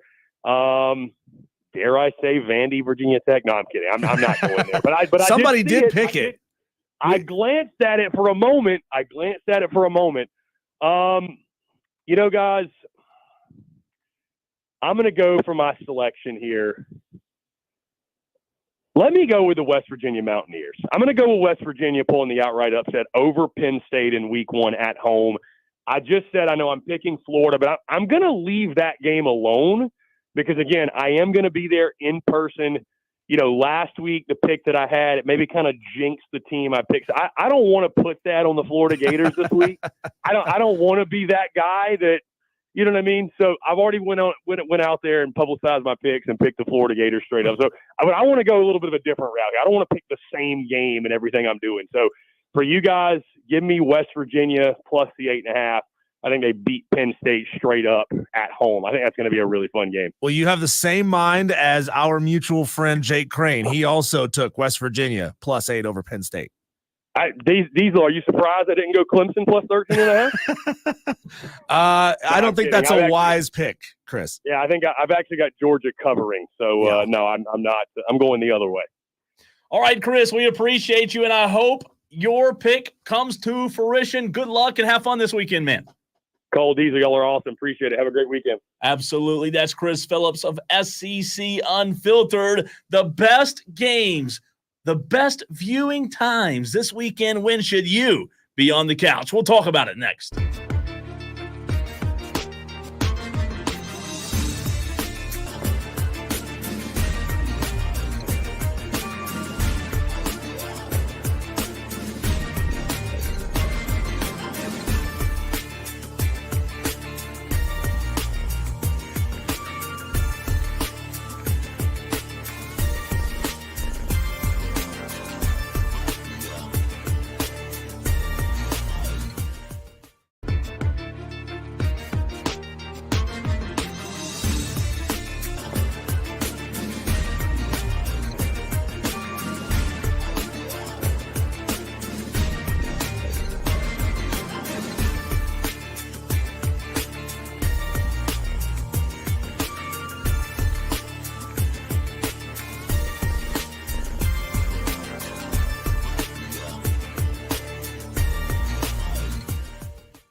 97.7 FM in Greenville, 97.1 FM in Spartanburg, everywhere you are on the free Odyssey app. Tolo, Rick, call us back. We know that you called us right before we brought Chris Phillips on the show. We're just about to go into a guest. So, Rick, if you're listening, if you're still with us, call us back, 844-FAN-PHONE on the Renewal by Anderson of the Carolinas fan phone, 844-326-3663. He wanted to get in on the challenge. He said he never played before. First year Tolo, Rick. You know, I'm not entirely sure that Rick always listens to the show. I think Rick just calls in, wants to be put on hold so that he can listen to the show while he's on hold. That's a good point. You know, back in the day when I was doing college radio, I used to get phone calls from the local jail asking me to play certain songs as requests. And they would call in, collect to the radio station. And in that little brief, split second, they've got to say who it is that's calling. That's when they would make their request. So it'd be like, you are receiving a collect call from the Watauga County Corrections Facility from Metallica Master of Puppets. I bet that'd be great radio. It was fantastic. Oh, my God. It was so good. You talk about fascinating radio. Wow. All right, Diesel, the viewing schedule this weekend, not just Saturday, but the entire weekend, starts Thursday night. We're going to tell you the best times to be in front of the old TV. Thursday night, 6 o'clock. It's not a good game, Howard, Rutgers, but it's still football. And then at 7 o'clock, Western Carolina, NC State. How about that? Yeah, let's go to Rick. Rick, what's up, pal? How are you? I'm doing good, man. Good. Any more illegal cockroach races going on up there in Sugar Tit, or are you guys keeping that on the down low? We closed them down. I've got a new business. I know they closed them down, but Rick, you were advertising it. Well, we were advertising for weeks that you were doing it. We had to shut them down completely. I've got a new business, and it's going great. Can you talk about it or not? If it's illegal, don't tell us about it. Oh, yeah. And it's not illegal. Oh, good. I bought an old ice cream place and opened it up. And we're doing pole dance. We're doing pole dance classes. My son teaches pole. He's a great teacher, and we've got 5 or 6 students already. Your son teaches pole dancing. Yes, he teaches it, and he's great with it. He worked in a strip club for a long time, a male-female strip club, and he's a great pole dancer. And he teaches this class. I opened up the ice cream place too. We still got ice cream, okay? So is this like an all-in-one? You should just call it double scoops. No, well, I let the Rocket Man. That's my son. The Rocket Man is the one that teaches the class. Okay, they call him the Rocket Man. Jeez. But is it because he shoots up that pole really fast? Yeah, he's great at doing that. But but I run the ice cream parlor, and he does the pole dancing. So we get them both ways. You run the wholesome side. The wholesome side of the business. Well, yes, I can't. But we have strip joints that will hire our graduates. I mean, we've had 2 graduates, and they went a couple of great. So Rocket Man heats them up, and Rick cools them down. Yes, we do. And the ice cream's cheap, and the pole dancing lessons are $39.95. But we have coupons going out for $3 a month. Oh, wow! So you can get it for $3 a month. I mean, it's wonderful. What a deal! What a deal! Now I've got to find out about the upset pick challenge. Yes, I've never done that. Well, I want to make a pick. Just put Rick from Greer.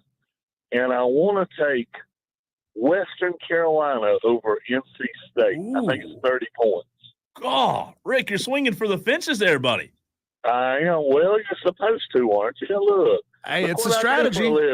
It's a bold strategy, Rick. Ice cream joint and pole dancing place in the world. Literally. For good reason. The only and the greatest. Do you ever think there's a reason why nobody else has tried this venture? I don't know. No vision. Lack of vision. We're That's the problem. Out in the middle of the boonies. I'm 1.5 miles from Possum Kingdom, so that kind of throws us off. But I mean, we do pretty good. I would assume. If you ever come to see us, take the road to Possum Kingdom, and we're a mile and a half from Possum Kingdom. Can't miss it. The There you only go. ice cream, pole dancing. Ice cream, pole dances. I mean, Studio. Yeah. yeah, you can. Yeah, it's a wonderful thing, man.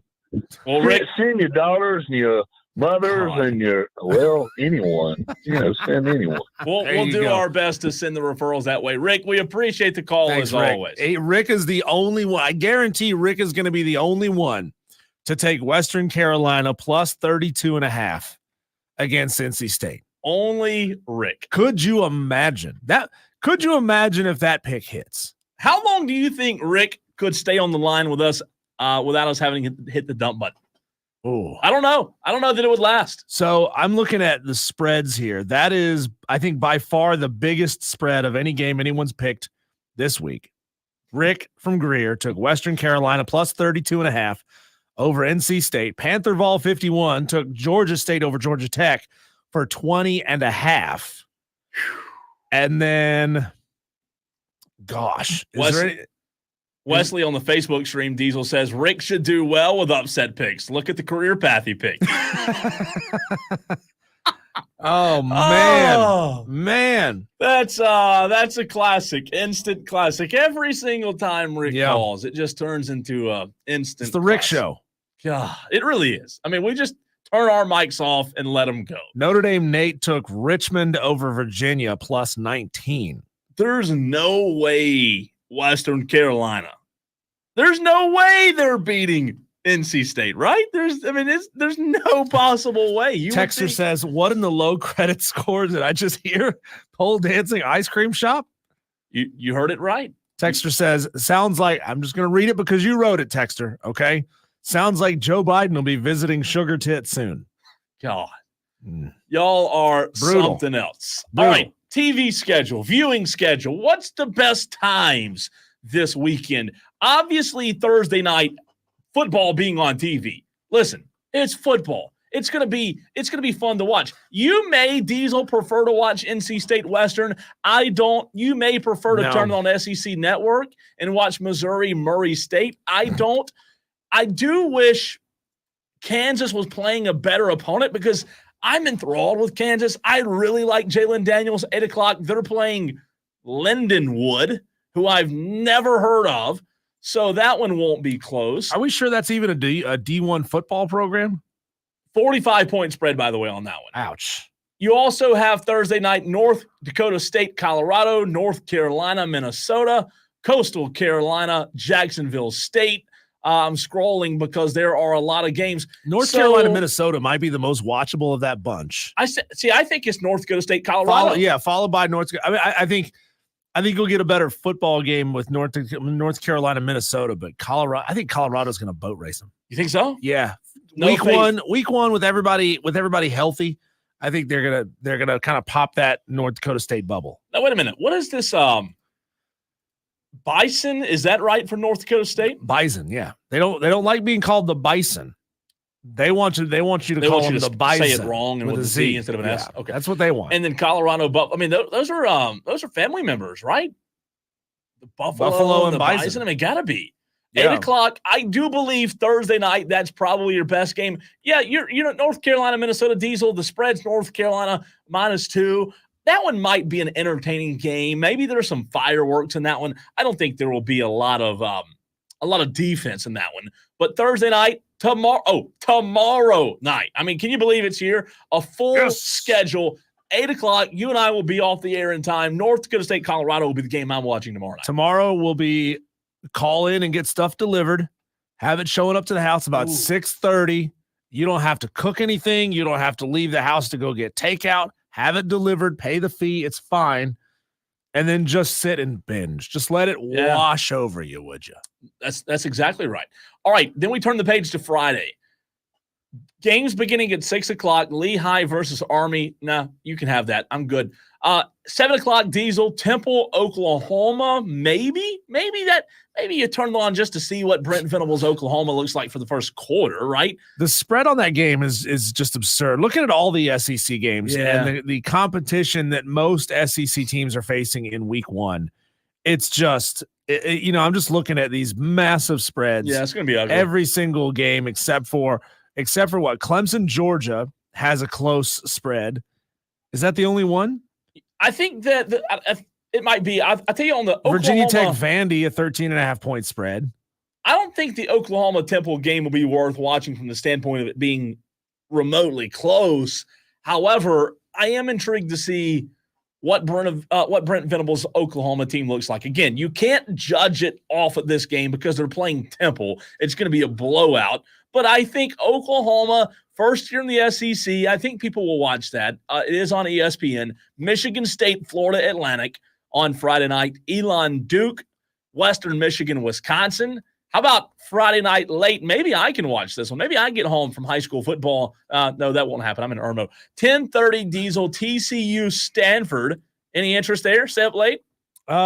Could be interesting. We've had a couple of people choose TCU, Stanford in the upset picks contest. And I don't know that that's a bad pick. 9.5 points. The spread, let's see, over under 59.5. Yeah, TCU is favored by 9.5 over Stanford. I don't hate that. It wouldn't be my first choice for upset picks, but not bad games on Friday night. I mean, it's worth watching. Again, it's football. And then you wake up Saturday morning, you know what's just coming down the train right off the bat. I don't think it should be at 12. I think it should be a 4:30 game or a night game, but it is what it is. Clemson, Georgia at noon. Obviously, Diesel, most of America will be glued to their recliner/couch. Probably, I'd say by 11:45. Not much lawnmower action, I don't believe. 9 a.m. I get up to make sure that I'm there for the start of college game. Well, day. most What are you do, talking but I'm about? saying, those with a honey-do list might have to knock it out early Saturday morning. Get your Football's stuff an all-day done. thing. I mean, I agree with you, but I'm just saying some women see that differently. You're in your chair, though, at least by 11:45 if you can't watch college game day. Clemson, Georgia at noon. Penn State, West Virginia, also at noon o'clock. Tennessee, a real tough opponent, and Chattanooga, 38.5 at 12:45. No interest there. What fascinates me about the Saturday noon time slot, Cole, is how the hell did the 4-letter ESPN network land on airing Virginia Tech Vanderbilt on ESPN? Number one, ESPN, the mothership, right? Because you got Clemson, Georgia on ABC, Penn State, West Virginia on Fox, and then Virginia Tech Vandy on ESPN. It's crazy. The hell are you thinking? How about your mullet boy at 2 o'clock? CBS is Akron, Ohio State at 3. That's 3:30 slot. Oklahoma State, South Dakota State, 2 o'clock. Let's see, in the 3 o'clock hour, like you said, Ohio State's going to demolish Akron. 3:30 slot. Let's look at that slot. All right, this is where it gets interesting. Texas, Colorado State, 32-point favorites are Texas. Good gosh, that's brutal. Also at 3:30, Diesel, this will be the game that all eyes are on, right? 3:30, Miami, Florida. 2.5-point favorite are the Miami Hurricanes. The Pitchforks and Torches Bowl. So it does work out well, Diesel, because 12 you get Clemson, Georgia. 3:30 you haven't gone anywhere, and you're still being able to watch good football all the way up, and hopefully the Clemson Georgia game's close. Then you get 3:30 Miami, Florida. So that will take you all the way up until 6-7 o'clock. So a good question for the Tolos is if and when Clemson Georgia becomes an unwatchable game, what do you flip it over to watch? If it gets ugly, at noon, 21 points. Well, there's not a lot of other good games at noon, I don't think. Penn State, West Virginia. Yeah, you have Fox. to. Yeah, that's the only other option. Is that the one that you go to? Maybe you peek over there at VT Vandy. You peek at it. No, can I interest you in Chattanooga versus Tennessee, 38.5-point spread? That game will be out of hand, right? That game will be. Now, here's what's interesting. You'll have Miami. This is where the YouTube TV comes into play. The multiple TVs, right? You'll have Miami, Florida at 3:30. However, the Gamecock fans, they'll want to see that because that should be a good game. Sure. But they'll also, 4:15 SEC Network, the boys from Old Dominion squaring it up in Willie B.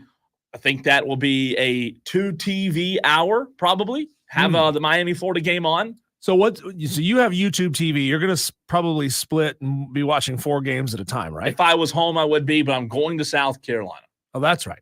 Going to watch them battle it out with Old Man. I got to kick it old school style. I have a Roku. I don't have YouTube TV. I can't watch 4 games at a time. So I got to do the TV, laptop, and phone scenario. Sure. You know what's fascinating? I am excited to go cover South Carolina's first game. I'm excited to see the atmosphere. I think it's going to be a packed house. However, half of me is like, man, I'm going to be super tired. There'd be nothing better just to sit on that chair and watch nothing but college football all day and never move, take a nap, wake up, you still got football on. There's nothing better. Like, I love going to games, but I would argue that watching on TV on a Saturday, man, yeah, the game day environment's fantastic, but you can just watch so much more being at home. Yeah, I mean, in a way, I'm kind of hoping that logistically it doesn't work out for me to be in Atlanta for Clemson versus Georgia. You know, you and I, we've had some off-air conversations about logistics of being able to make that road trip happen. But, you know, I think it's important to you, Tolos, to have somebody on the ground there, like, live reporting on it from Georgia. The company helicopter is being used. Yeah. So since the helicopter is being used, we went down the line to the private jet, the G5. That was used. G5, unfortunately, is being used. So we're going to get down to one of those little Tykes cars, one of the ones you have to stick your feet out of the bottom of and actually walk it yourself. So I think that's about where we are on the list of available options to get me there. Let's see. Going down the rest of the viewing schedule. It starts, the sun starts to go down on Saturday night. Western Kentucky is going to roll into Alabama and limp out. You do have Furman Ole Miss at 7, which, by the way, you can hear right here on the Fan Upstate. What does the night schedule look like, Diesel? Because so far at 7 o'clock, I'm very disappointed so far. North Alabama, Memphis, Idaho, Oregon. Okay, here's 7:30. Notre Dame, A&M. Watchable game, right? Should be a good game. ABC, 7:30. So you've got 3 good ones. You've got Clemson, Georgia, that leads into Miami, Florida. Also on the side, you've got your side piece in South Carolina, Old Dominion, and then that rolls into 7:30. You have Notre Dame, A&M. Have I missed any in that late time slot? SMU, nah. Georgia Tech, nah. Let's see. James Madison, yeah. I think that's it. Weber State, Washington at 11 p.m. Saturday night. So some West Coast action over there. But I think the TV viewing schedule, Diesel, works out well for you to be able to get good games, one good game at least in every hour, hoping for some upsets along the way.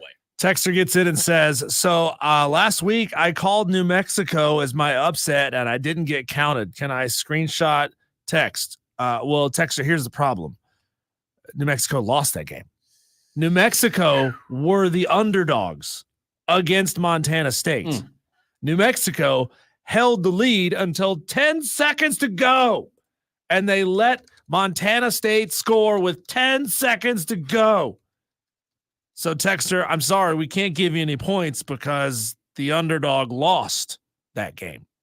Sorry, but we appreciate the effort. Yeah, we appreciate it. Now, this particular texter didn't give their name. So, texter, hit us up with your week 1 pick. Yeah. I said they were going to lose. That's great, but that's not the contest. The contest is you're picking betting underdogs to win the game. You have to pick a betting underdog to win the game. Diesel, we had a great conversation in the 4 o'clock hour with our friend Kelley Ford of K Ford Ratings. Just a fantastic interview. As always, we'll have that for you next. You're listening to the Underground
The text line continues to buzz as the Upset Picks Challenge brought to you by Ingles just kicked off 23 minutes ago. And to the texters, the Tolos that chimed in, remember, as Diesel said once or 5 times, you've got to send your name, the game, and the amount of points in your text, 71307. Speaking of picks, when you make your picks, man, you got to look at kfordratings.com. You got to check out Kelley Ford, and we bring Kelley in right now. Kelley, it's finally here, a full slate of college football. But before we get to this week, I've got to ask you, the K Ford models, were they destroyed? Did they blow up after Georgia Tech pulled the upset on Saturday?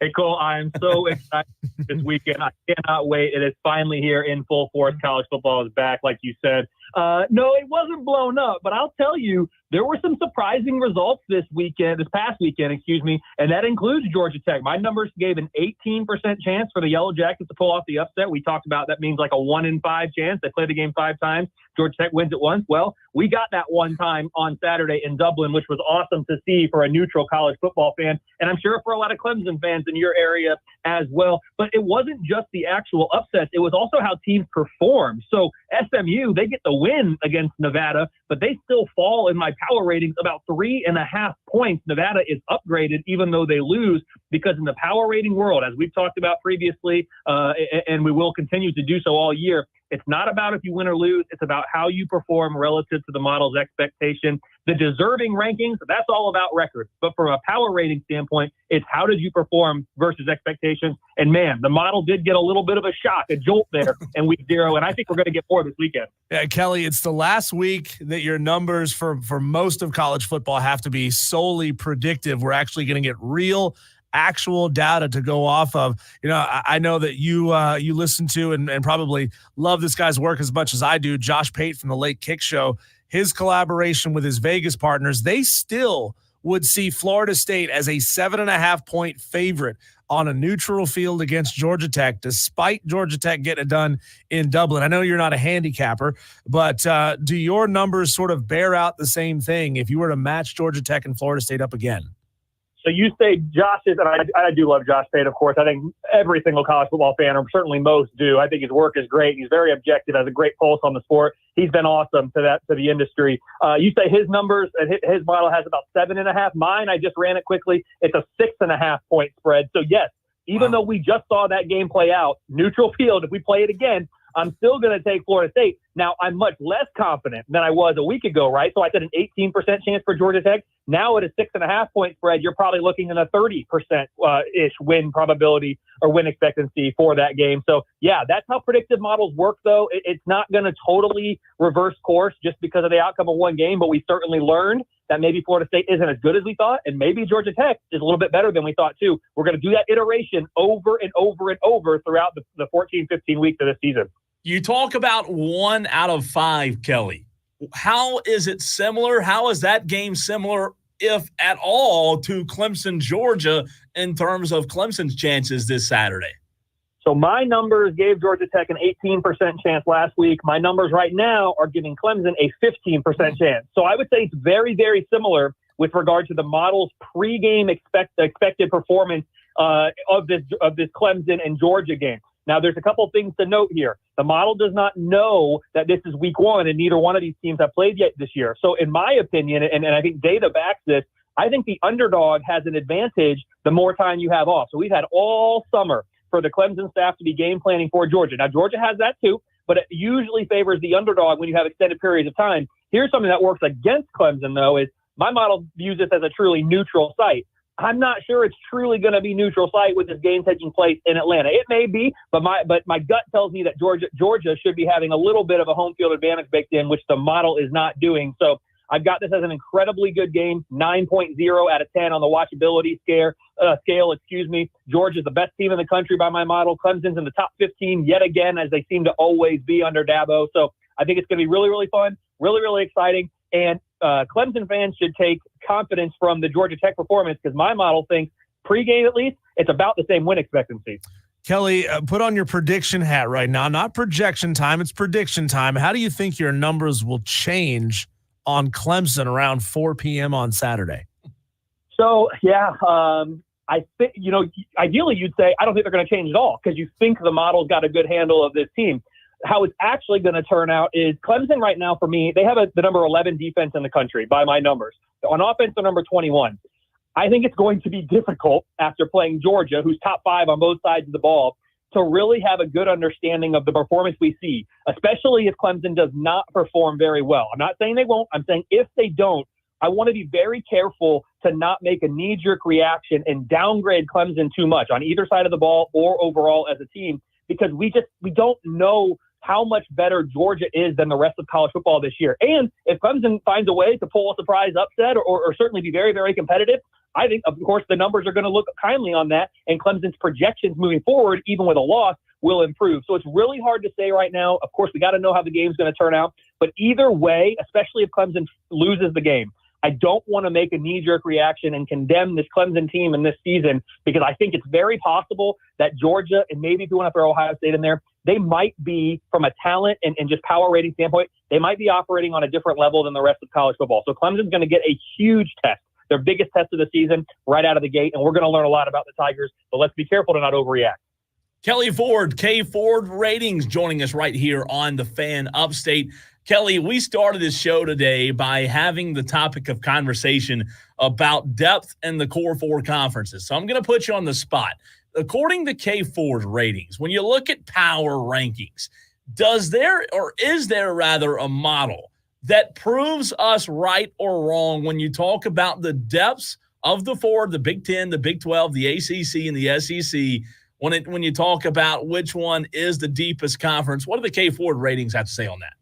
So my model would suggest that certainly the SEC is the deepest conference in college football. Like if you go down the list and say, look at the 8th best, 9th best, 10th best team in each of these conferences, what's their power rating? The SEC is going to be the highest power rated team at each of those levels. Again, I haven't checked this with facts, or I haven't double checked this with my numbers today, but I'm assuming based on what I've looked at here and as we know about what we know about these teams right now, it's going to be the SEC. The Big Ten is going to come in second in this analysis. And then what I think is interesting is between the ACC and the Big 12, I think the ACC has more high-end firepower. And, of course, they took a little bit of a hit with Florida State performing the way they did last week. But certainly Clemson, still Florida State. Miami's going to be up there. You can even throw a Louisville in there if you want, maybe an NC State as a dark horse. At the very, very top, when you look at the Big 12 and the ACC, I'm going to give the edge to the ACC.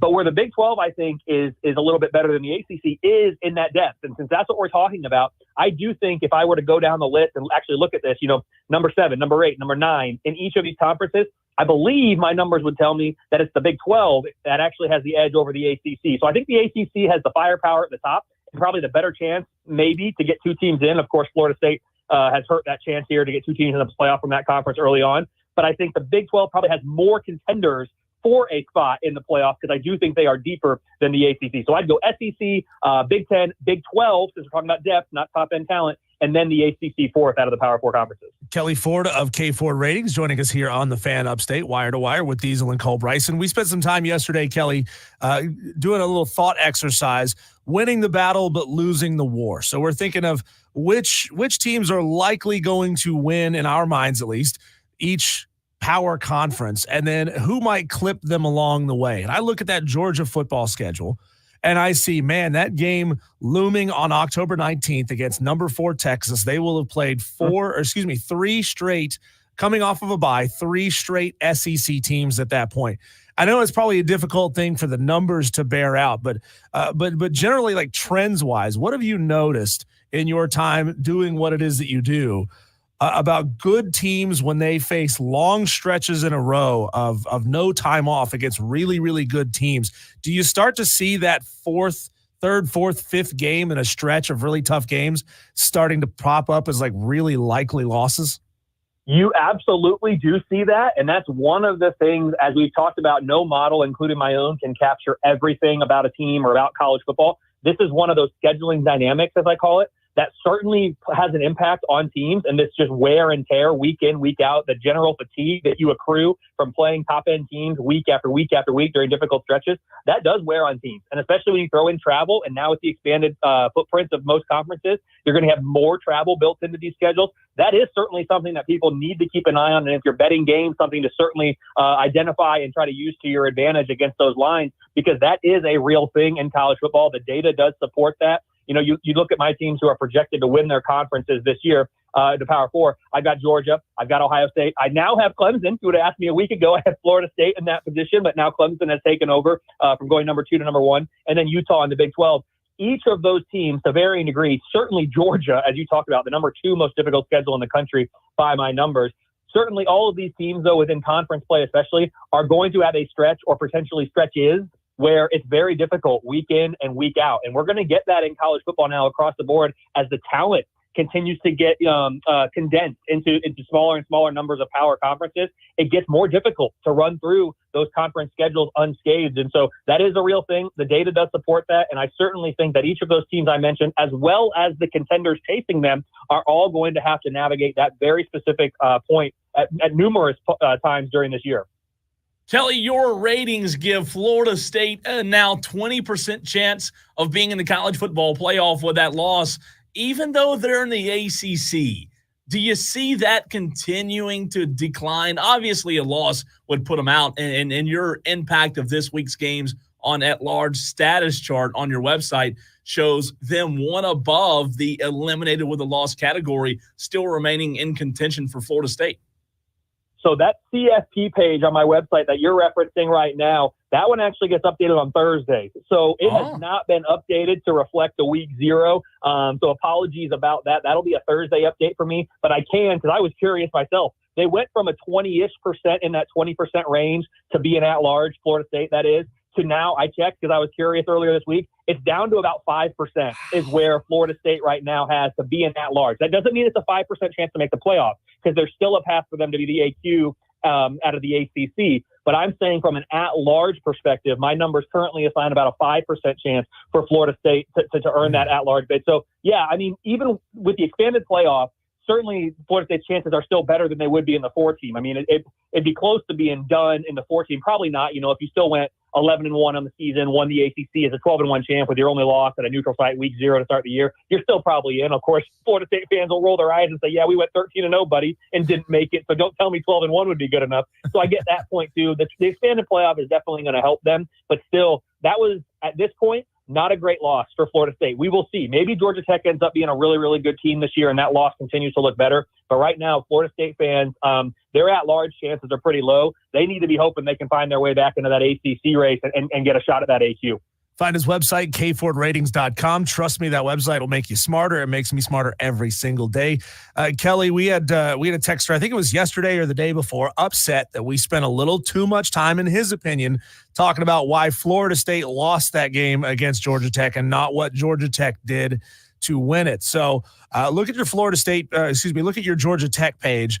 What do your odds say about Georgia Tech being undefeated going into the bye, which they have on September 28th. They have one really good football team on the schedule, September 21st, on the road at Louisville. But if Georgia Tech can play the way that they played against Florida State, they could certainly be undefeated going into that week. So what do you see through the first 5 weeks of the season for Georgia Tech? I really appreciate your long runway there, that filibustering to allow me to do the quick math over here on my end. I've got a 14% chance that Georgia Tech enters that off week in week 5 at what would be 5-0. As you said, the only game in which they're currently projected to be an underdog in that stretch is at Louisville. It's a 27% win expectancy there. You really like Georgia Tech's chances against Georgia State, of course, and VMI. The Syracuse game on the road is a little bit more of a toss-up, 56% win expectancy. But I will say that 14%, it's possible that can continue to improve if Georgia Tech plays like they just played against Florida State, against Georgia State, against Syracuse, and just moving forward, their power rating is going to climb, because what's happening with every team, once we start playing games, your preseason rating, which is just, it is what it is, that's getting phased out as games are being played, and it's getting replaced with the in-season data. So what I always try to remind people is if you are playing in season at a higher level, especially a significantly higher level as Georgia Tech did, than your preseason projection was calling for, as that gets phased out, you're going to be skyrocketing up in the power rating. It's not like once everything finds its level and then you move a little bit here or there. As preseason gets phased out, in-season comes in, if that delta is very large, whether it's positive or negative, you're going to have a lot of movement with your rating. So Georgia Tech up 3.1 points from just last week. But if they have the exact same type of performance this week against Georgia State, which you have to guard against a letdown spot, right? But if they play that way again, I expect that number to improve yet again, which is then going to make that 14% chance continue to rise and certainly be better. So if I had to really put a number on it, I'd probably say closer to about a 25% chance if I really had to guess that Georgia Tech team could be 5-0 after the Louisville game, waiting to welcome Duke to town then in week 6. Great stuff. Fantastic. Kelley, always appreciate you taking time to join us, and we look forward to it again next Wednesday. Hey, thanks, guys. I really appreciate it. Have a good one.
Just an absolutely huge day number one of week one upset picks. 53 picks and counting, Cole. Check out DB's comment on the stream, Diesel, on the YouTube.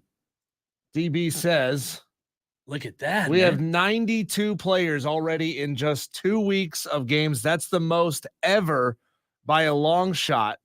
Last year, they had 113 total players. You Tolos, man. Let's go. You Tolos are getting it done. I mean, let's do it. Let's do it. New show. I guess we're still new. March is when we started, but new show, new flavor, new audience. That's it. Growing show, growing Tolos. Shout out one day at a time. Shout out to Philip Rollins, who got his upset pick in. He's taking West Virginia +8 over Penn State.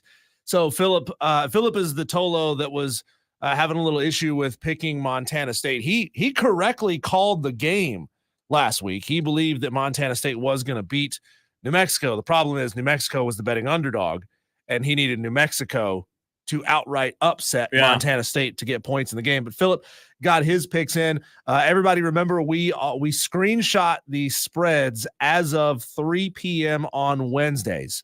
So if you wait until Thursday or Friday and the point spread has moved a little bit, as they are wont to do, as these bets are starting to come in, you will get the spread that was locked in as of 3 o'clock on Wednesday. That way, somebody who waits a day or two, gets a pick in late, doesn't either gain extra points by waiting or potentially lose points by waiting a couple of days. Georgia State +20.5 versus Georgia Tech, says Rev Red. Ooh. So we get more of these picks. I like it. Georgia rolling Tech in as we go. He's calling Georgia Tech to get knocked off that high chair that they're on, Diesel. Yeah, man. I like it. 54 picks now in. 54 picks for the first week. Let's go. Of the Wire to Wire Upset Picks Challenge, brought to you by Ingles. Little side note, we're going to be at Ingles not this week, obviously, not a week from today, but we're going to be at Ingles on September 11th. We're going to be at the one at Warren H. Abernathy Highway in Spartanburg, your stomping ground. Coach. Yeah, back on the good side of town, over in the Burg. Yeah, you Spartanburg Tolos, Wednesday, September 11th. We're going to be at your Ingles Market. Cole, there's something interesting going on at Hillcrest High School. I saw this pop up on social media today from a good friend of mine, a good friend of the show, Tyler Butler, who runs Sports and Culture, does a fantastic job covering high school sports, covering women's sports, especially at the high school level. And there's a situation going down at Hillcrest when it comes to photographers and videographers on the sideline. And I want to make clear that I'm not going after Hillcrest High School for the decision that they made or for the situation that they found themselves in, because we are truly in unprecedented times with the amount of content that is being created around individual players who are maybe looking to build film so they can send out to coaches and try to get picked up on get a scholarship offer. There's parents who want to be able to create content around their kids, tiger parents, helicopter parents, those who are always hovering around. And then, of course, we've got media members who are attempting to make content and build a niche out of high school sports, and they're covering games and they're carrying games on their social media platforms, Cole. But Hillcrest was in a situation, and maybe you can give us some more information on this. We've got their social media post, a reaction to what happened in week 0, Hillcrest. It seems as if there was an overabundance of credentialed media, photographers and videographers who were on the sidelines getting in the way of coaches and athletes during the game. It puts players at risk. It puts coaches at risk. It puts the videographers and photographers at risk as you got high school athletes coming at you like a missile that could knock you down. Obviously, that creates a whole lot of legal issues and potential problems there. And so their first attempt to address this was going to be to start charging a fee to gain access to sidelines, to be a photographer or a videographer. That created a lot of backlash. and they have decided that they are not going to be charging a fee. However, they are going to be increasing the qualifications, so to speak, to get a sideline credential. Can you give us a little more info on what's going on there? And obviously, are you seeing it at other schools besides just Hillcrest? Yeah, it's a situation where there are at any given high school football stadium, and by the way, Hillcrest is not the only one addressing this issue. At any given high school football stadium on a Friday night, you'll have anywhere from 4 to 6, sometimes 7 or 8 guys, sometimes females on the sideline who have a YouTube channel that are taking video clips and that are putting together really good reels, really good content on the internet, on YouTube. And it's gotten to the point where there are a lot of these startup YouTube channels who are doing this and creating this content. And, it's a tough line to walk. I don't think anyone should have to pay. However, Hillcrest High School, now that they've backtracked from their original post, they're saying, look, you've got to be approved, which I think is the right thing to do. Obviously, you need to be approved to be on the sideline. But the reality of it is, I know we're running out of time. We can get back into it tomorrow. But the reality, Diesel, there was way too many people on the sideline that had cameras that were just getting in the way. And it's not happening just there. It's happening everywhere. But there are other ways to go about it than saying you're going to charge to have somebody, take pictures and video of your game. More picks I know coming tomorrow. You Tolos, you beautiful, beautiful Tolos. We'll see you tomorrow right here on the Fan Upstate.